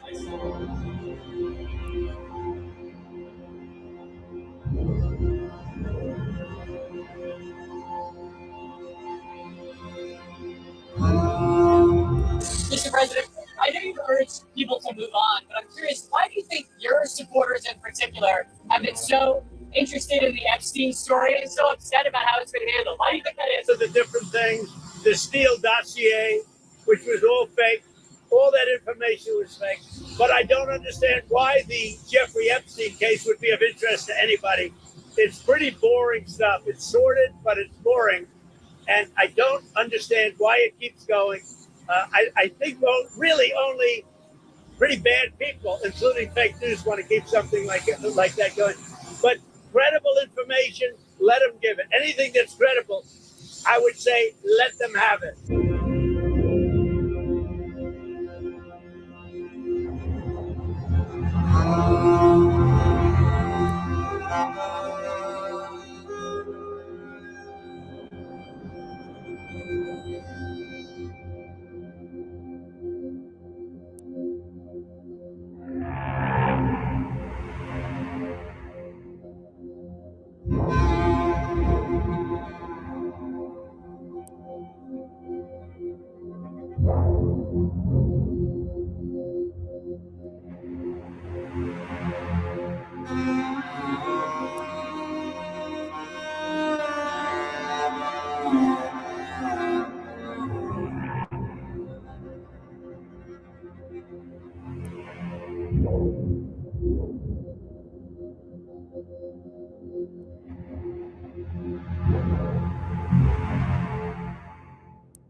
Jeffrey Epstein was your neighbour.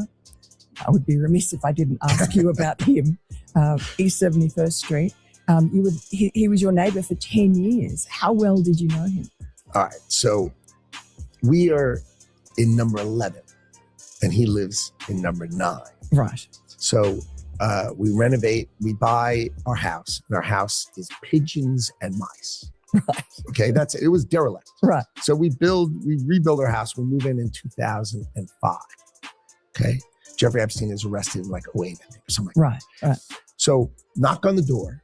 His assistant on like a Saturday says, Mr. Epstein, your neighbor would like to invite you over for coffee. So my wife and I go next door. We walk the 7 steps, yes, right, to the next house for coffee. We share a wall. Right. So it's in New York City. So he invites us in. We have coffee in this, and he says, do you want a tour? We said, great. Interesting. He's got a really big house. Every room you went into? He's got, well, I'll tell you. So his house is like super big, really wide. And so he gives me a tour in the living room, big living room. And then across from it is double doors. I assume it's the dining room. Yeah. And he opens the door and there's a massage table in the middle of the room. Ooh. And candles all around and stuff. So I ask very insightful, cutting questions. I say to him, massage table in the middle of your house? How often do you have a massage? And he says, every day. And then he gets weirdly close to me. Ooh. And he says, and the right kind of massage. Ooh. Now my wife is standing here. So she looks at me and I look at her and we say, I'm sorry, we have to go. And we left. And in the 6 or 8 steps it takes to get from his house to my house, my wife and I decided that I will never be in the room with that disgusting person ever again. Oh, so yeah. I was never in the room with him socially, for business, or even philanthropy. If that guy was there, I wasn't going because he's gross. Oh. And so I look back at it as a gift.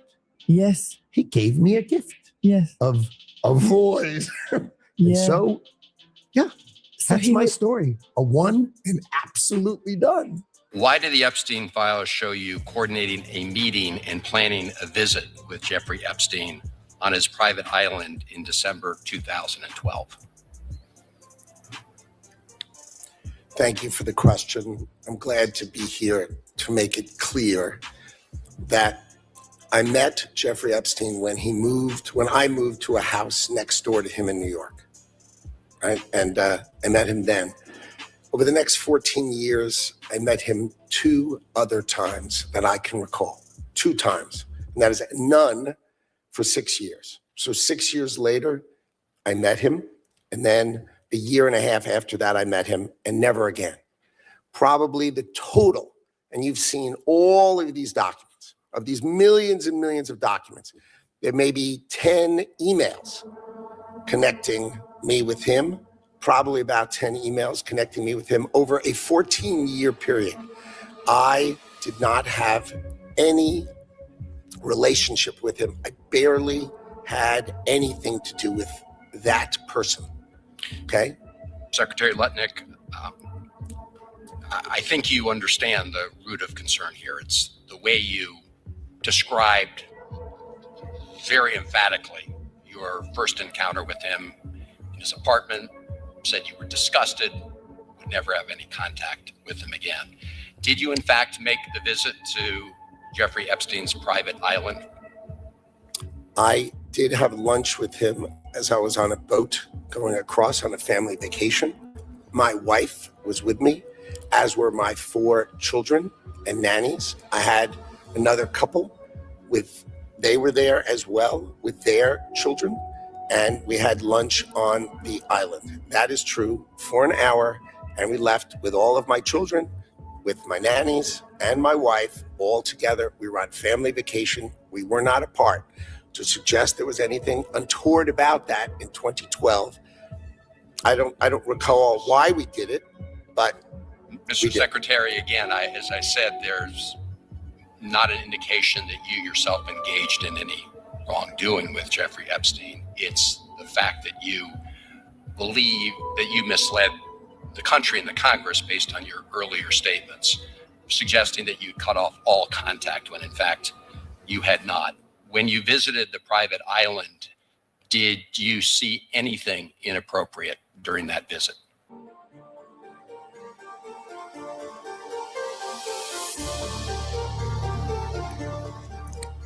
The only thing I saw with my wife and my children and the other couple and their children was staff who worked for Mr. Epstein on that island.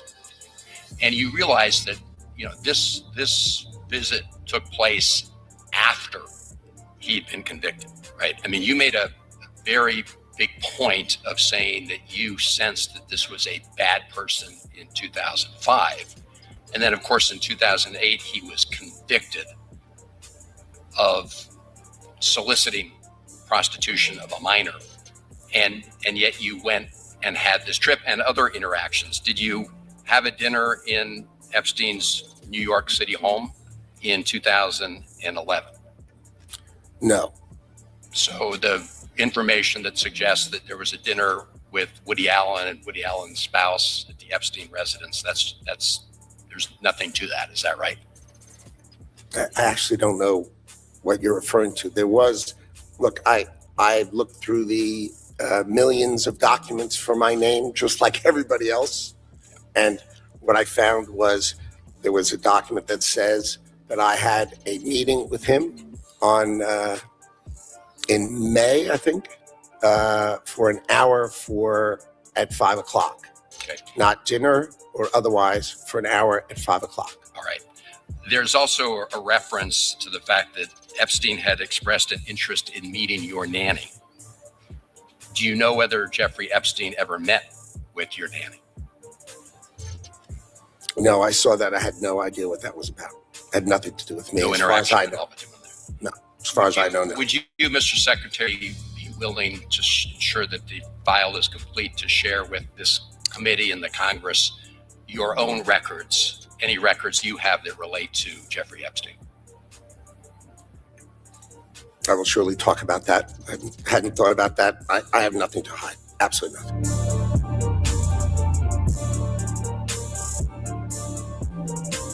Right.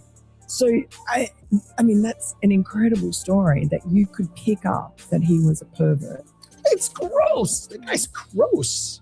Right with my wife. Like, he's gross. The guy's gross. This was not, the deep nuance of Howard Lutnick. This guy's gross. Right.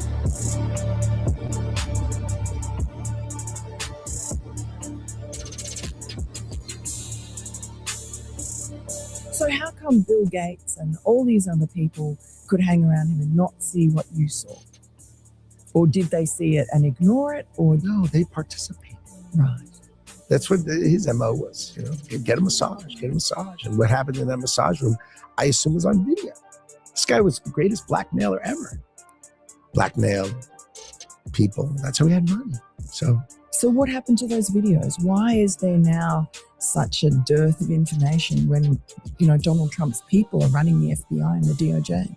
I assume way back when, they traded those videos in exchange for him getting that 18-month sentence, which allowed him to have visits and be out of jail. I mean, he's a serial sex offender. How could he get 18 months and be able to go to his office during the day and have visitors and stuff? It must have been a trade. So my assumption, I have no knowledge, but my assumption is there was a trade for the videos because there were people on those videos.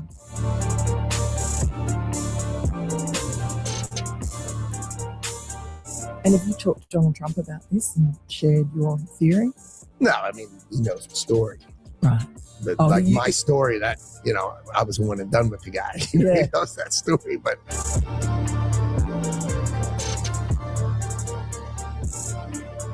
That's it. He would have been interested in that story. Yeah, but I don't know. It's a story. It's just a one and done. That guy. Ugh. And did Trump feel the same way about him? I don't speak to him about these kind of these are just distractions. You know, the thing about the president is I'm doing the most important thing that I see. And then right after we do that, he does 10 other things that are as, if not more important, that are not my thing. Right. And you're like, wow. And he is great at it. And sometimes he lets me stay. So like, he lets me stay for the Joint Chiefs of Staff come in. Right. I'm like, this is like the coolest thing ever.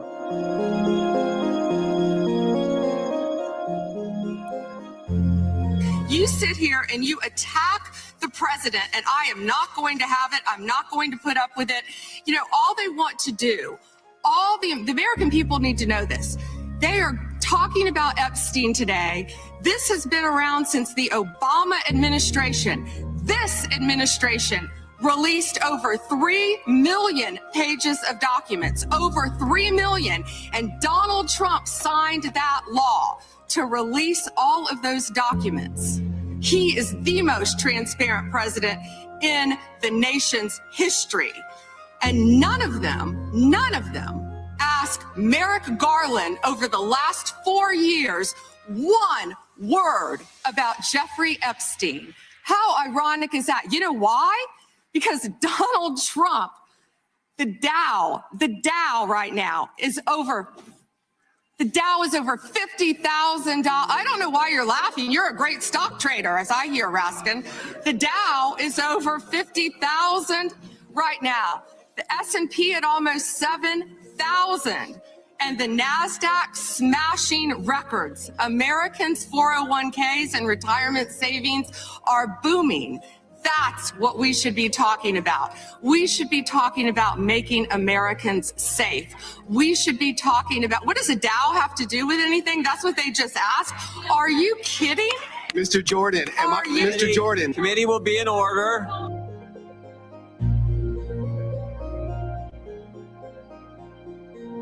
Secretary Lutnick today was testifying on the Hill. He said that he had visited Epstein's Island in 2012 with his wife and children. And that's after he said that he had cut ties with Epstein. And Justice Department documents show that he was in contact with Epstein through 2018 over messages. So does the White House stand behind Secretary Lutnick right now? Or given what he has said today, has there been any shift in how the White House is viewing Secretary Lutnick's performance? No, Secretary Lutnick remains a very important member of President Trump's team, and the president fully supports the secretary.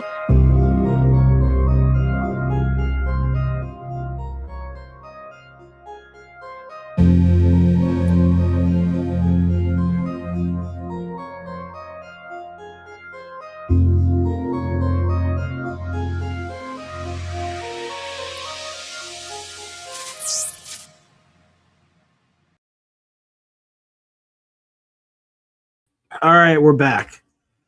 All right. I just, like I said, until that guy's gone, I have to show it every week. Those are just the rules.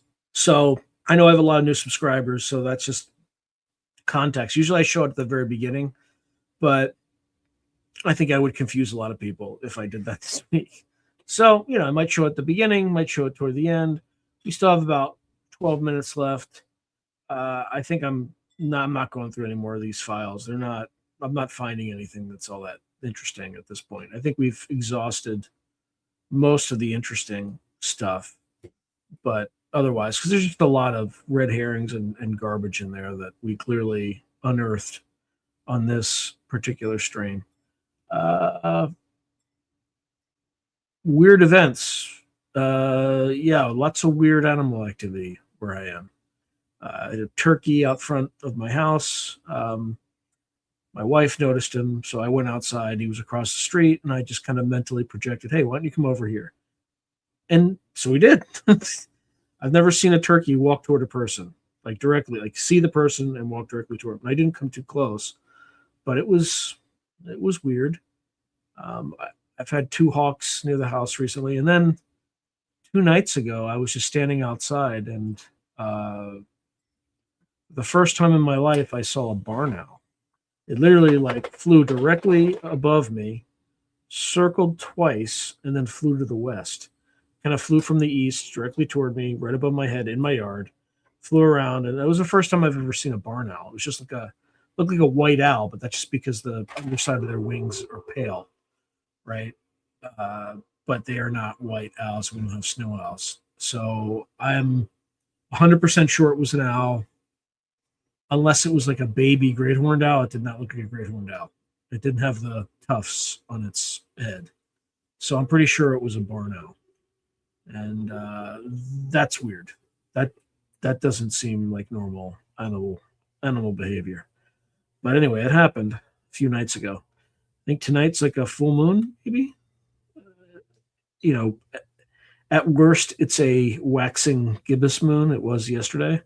I'd have to check. So sweet dreams, everyone.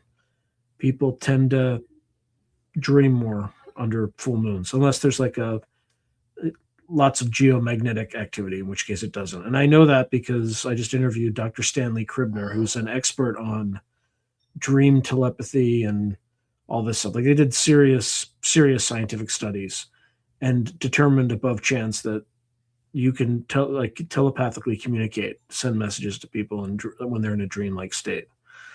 So I just finished editing that one today, and I will send that out. Now, just a heads up, Dr. Kribner's 93 years old. So, he's like hunched over in the interview and stuff like that. So kudos to him. But, and I had to raise my voice because his sensors are failing, but his mind is still sharp as a tack, sharper than me, definitely. I mean, the guy was just on top of everything. The easiest video I think I've ever edited, because he just didn't say he didn't stutter. It was just like boom, boom, boom, boom. It was amazing. All right, so the Angry Ass did a cool episode today linking the fireball that hit the volcano, and then the orb rose to 3-eye Atlas with some cool reasoning. Huh. Yeah, REM should definitely be fun. So anyway, that's kind of the weird stuff happening. Again, I interview Duncan Trussell on Monday. I'm looking forward to that. And I have 4 more, or basically 5 episodes to process before I head to the East Coast. So I'm just trying to get all that stuff done as soon as I can. Yeah. I'm going to go outside after this, but hopefully I hope to see it when I finish up the stream. So what other things are on folks' minds? We have about 8 minutes, so let me know, because I'm really starting to fade.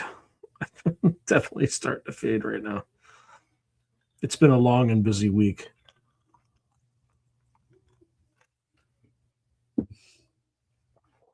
People are super quiet now. It's because everybody left when I put Howie on. Some people are really getting annoyed with it, but I understand that. But I am committed to seeing that guy resign. Thank you. I appreciate that. Is that, how do you pronounce that? Huh? What happens show? Huh? What happened? Wait. Huh? What happened now? Sorry, show. I don't know why I said what happened show. Huh? What happened now? Thank you. I had to read that very carefully so I could pick that up. What else? Yeah, I think most of the, actually, I'm curious how it's doing. Let me just take a look. Again, if you haven't watched it, please watch it, because I want, it would be nice to get that thing over 100,000 views, so that Julian doesn't regret having me on. Let me see. Just doing a quick refresh. All right, we're at 73,000 right now. So, yeah, let's get those numbers up. That's what I did on the derp with Kurt. That's about it's neck and neck with that one. But it's more than his 2 previous guests, so that's good.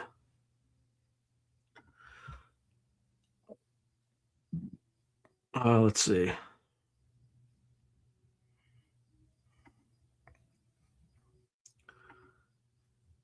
Full moon in Sagittarius. I think that's my rising sign is a Sagittarius, apparently. Yeah, I need to prep for it because I don't know. He seems like a good dude. I think I'll get along with him. Yeah, thank you, David Todd. I appreciate that. UNC alert.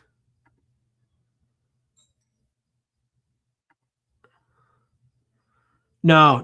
It's Julian Dory, like the podcast, the Julian Dory podcast. Um, he did he interviewed me for 3 hours. Yeah, definitely. Please share it. Yeah. Julian's a good dude. I enjoyed being there. He was very gracious and he's very kind. I know the Mystery Boys. It's a very good podcast, highly recommended, and it's doing extremely well. So, I mean, that's the only reason. I was able to interview him. It was like Kurt gave me his phone number, and then was like badgering him on the Duncan Trussell podcast hour or whatever it's called, right? He's just like, did Sean reach out to you yet? And I had, but he's like, did you connect yet? So no, I didn't have any training missions in South Korea. What else? What else is going on? Oh man, and I'm dying.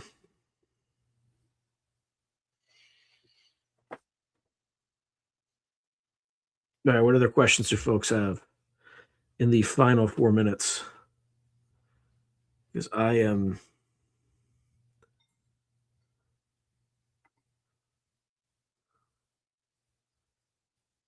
Yeah, thank you, Isaac. Kurt is a fantastic dude, and he takes care of. Like, if he likes you, he takes care of you. He's a fantastic guy.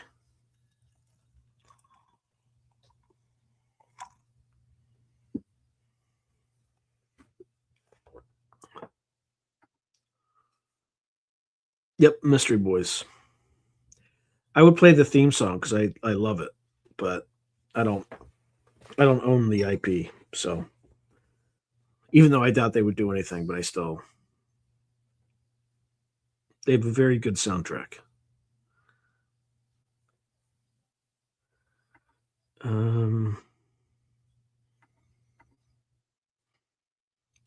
Oh, also, did you see this podcast was mentioned in the New York Post last week? I forgot to say that. Did you all see that? It's absolutely insane. Here, I'll show you. I might as well capture this for posterity.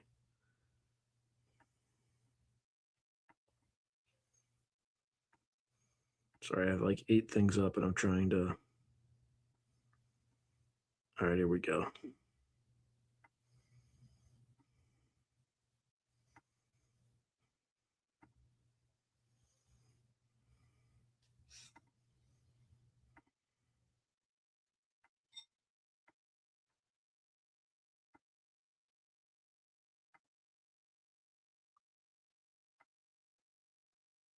All right, let's see. Sorry, I got a bunch more things.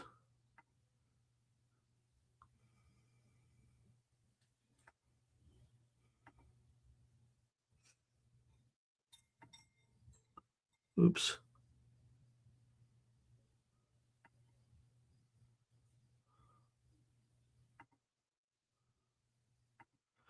All right, here we go. So I'm just going to race through this. All right, so they cite American Alchemy. Talking about Lynn Buchanan.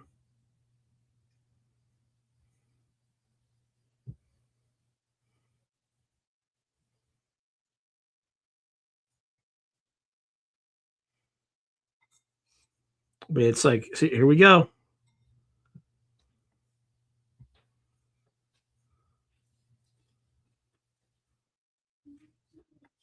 That's crazy. Absolutely nuts. So that's it, and that's all, folks.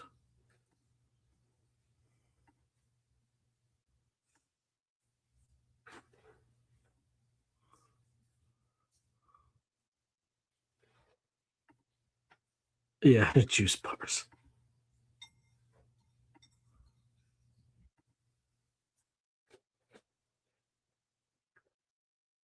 These animals coming onto Skinwalker Ranch. Yeah, thank you, Siegfried. Yeah, I've heard that too. It might just be like a Portal. It's just like time phasing of some sort. Anyway, all right, everyone. It's 9 p.m. Pacific time. Have a great rest of the weekend. Enjoy your week, and I will hopefully see you next week. Thanks again, everyone. Good night. God bless.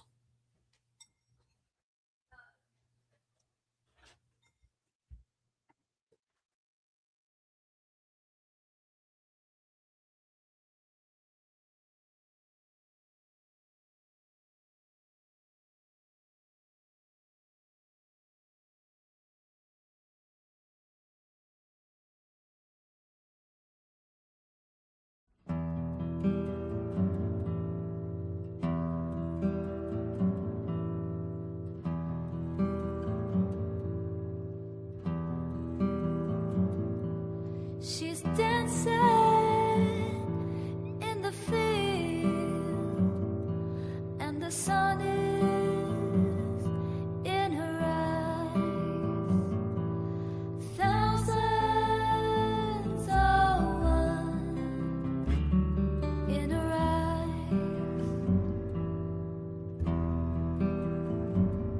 So she stumbles through the field. She can't see, though she tries. Should've worn her pennant. Now she stumbles. Now she cries.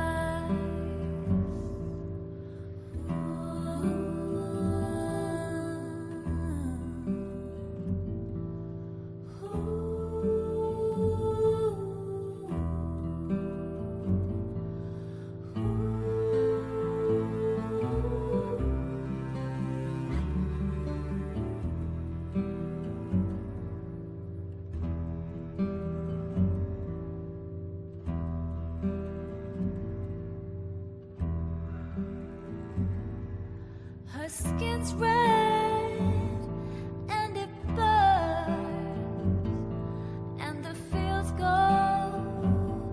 on for miles. Life sucks you dry. She wonders why.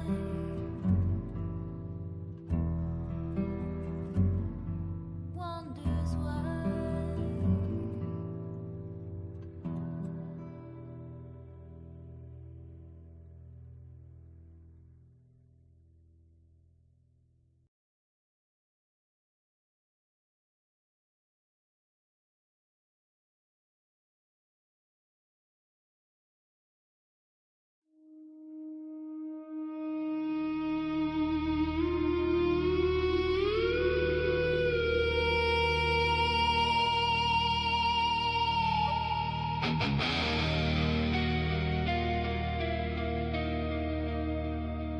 Awake, rise, break free from dead lies. Old system dies tonight. Chains fall as truth ignites the fight. Awakening surges. The sleeper sees first light.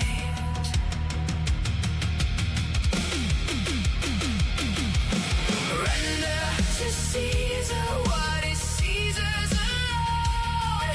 To God what is God's on the silent throne. Seek the void, forge on. Go.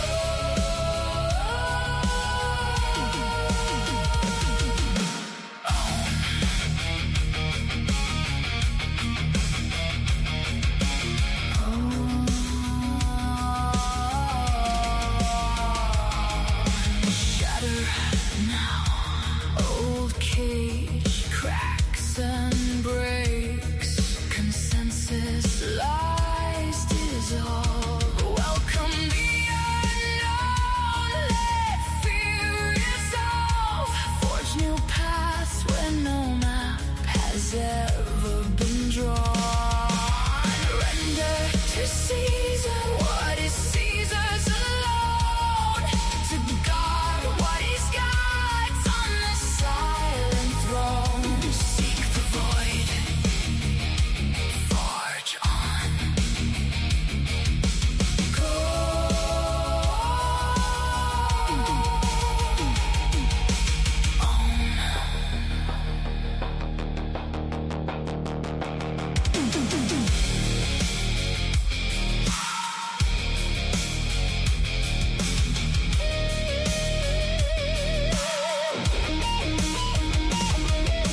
silence, call, build bridge, cross the wall, destroy their scripted tale.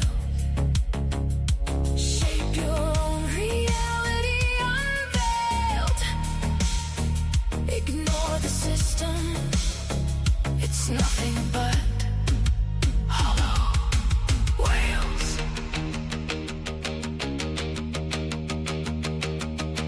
Breathe deep. Heart pounds in the deep. Unknown calls your true name. Break every chain in freedom's flame. You are the author, the end, and the start of the game. Cast off the old world and walk through the fire.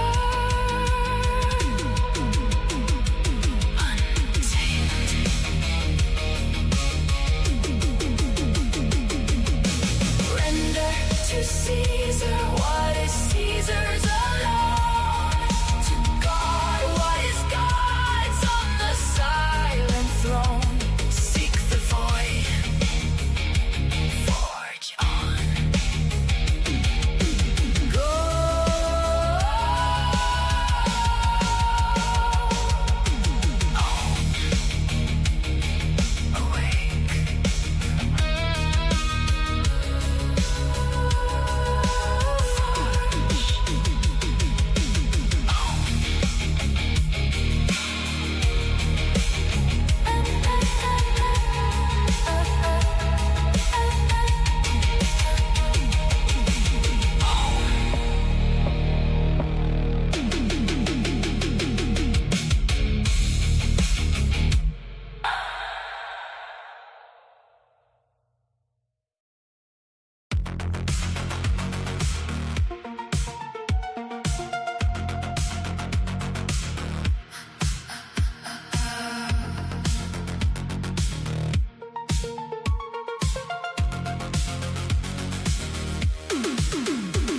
in crumbling spires where the old world dies.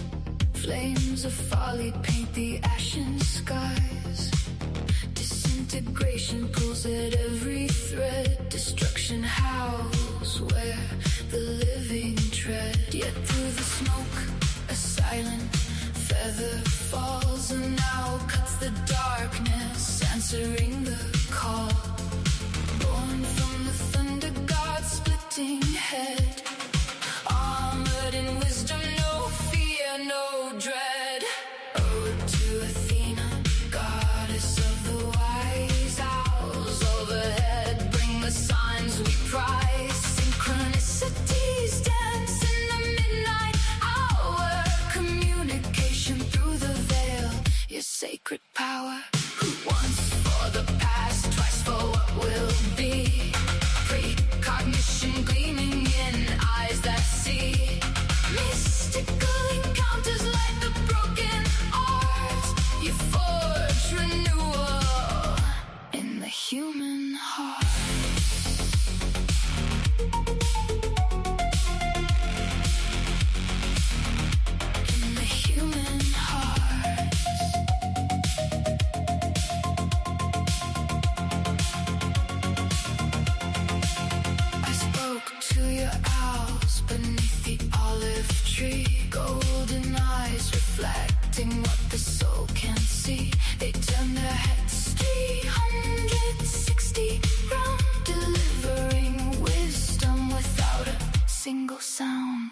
Twisting veils and scattered deja vu. Your messages arrive, precise, uncanny, true. I whispered questions to the velvet black, and answers came on wings that never crack. No brutal Ari's rage, but strategy refined. Your age shields the mind when all else is blind. From Zeus's skull you rose, spear gleaming bright, teaching us to weave new order from the night. Oh, to Athena, in the ashes we stand, owls flying low across this blighted land, delivering wisdom that the ancients knew. Renewal rising as we listen to you.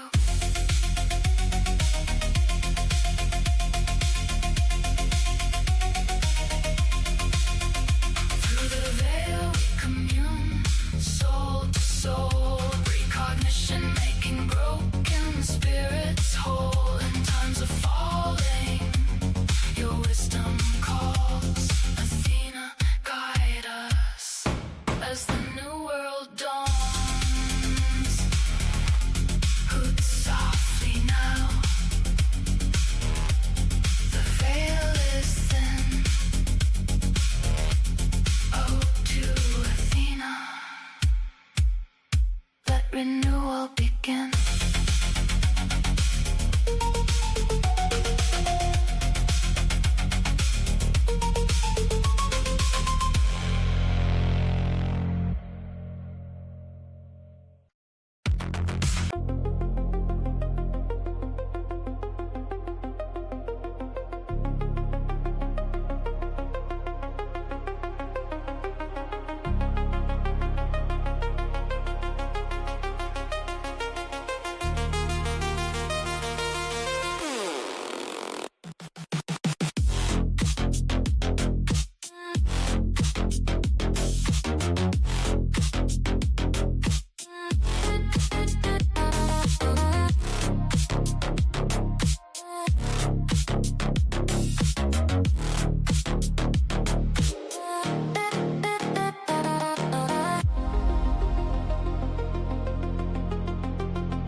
shadows start to crawl.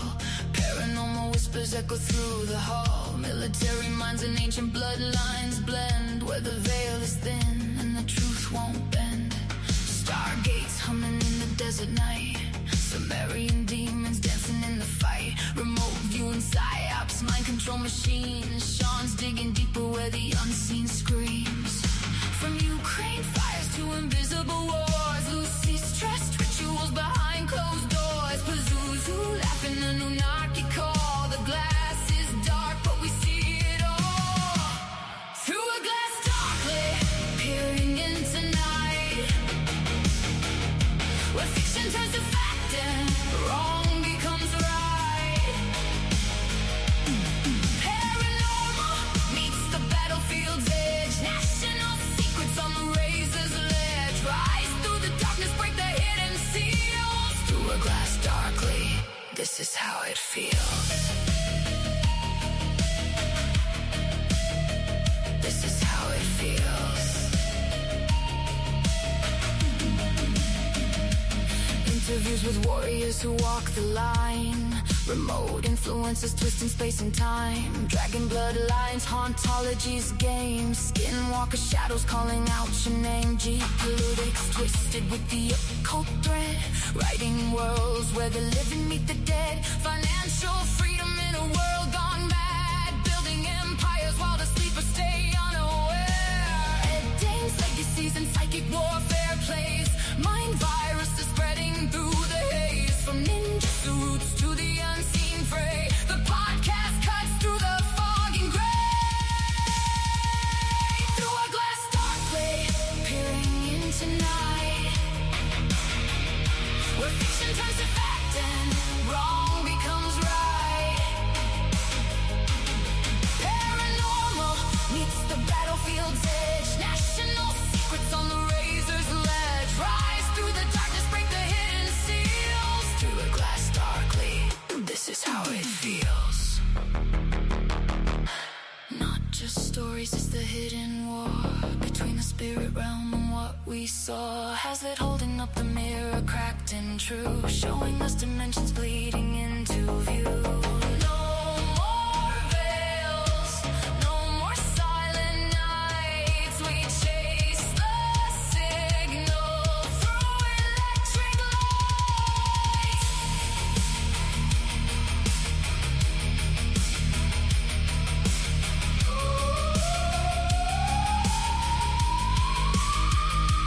Through a glass darkly, we refuse to kneel.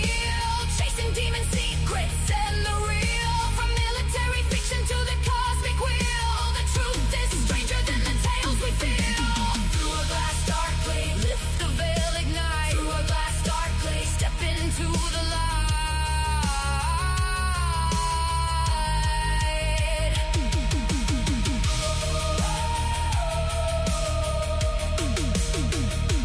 Through a glass darkly.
machines. Ticks in the tall grass, poison in the vein. Lab-born fever dreams riding on the rain. They called it a pandemic, locked the world in chains, while the suits kept counting, stacking up their gains. Psychological sterilization, numbing out the fire. Screens and silent signals killing young desire. Birth rates crashing, spirits in decline. A quiet war on bloodlines, one injection at a time. Bubbles popping, hyperinflation breath. Empty shelves and broken dreams dancing with death. Wars in Ukraine, fires over Iran, feeding the machine with the blood of every man. Rise up, before the silence wins. Delete the machine, let the nightmare end. Total control is choking out your dreams. Rise up, tear apart the seams.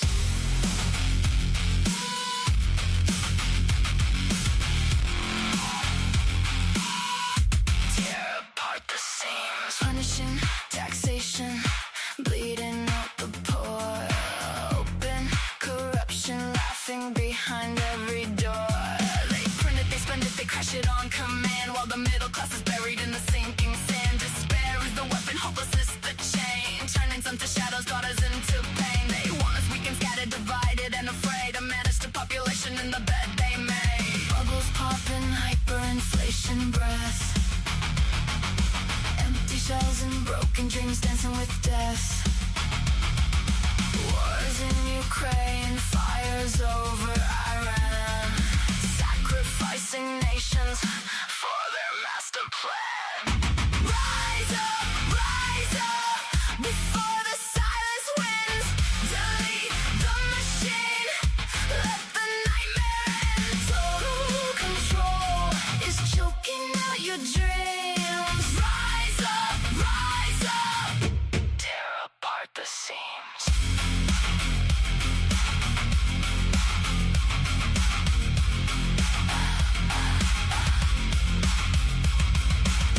They own the banks, they own the wars.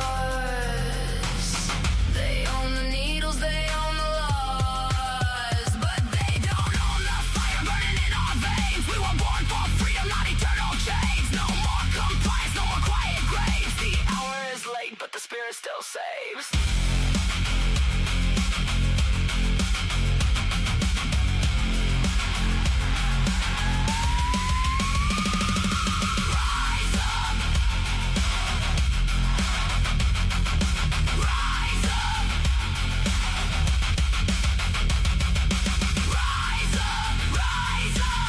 Let the whole world hear. Delete the machine, make the bastards disappear. Before the total control mechanism kills the light, we rise up into the fight. Delete the machines. Delete the machines. Before it suffocates your dreams.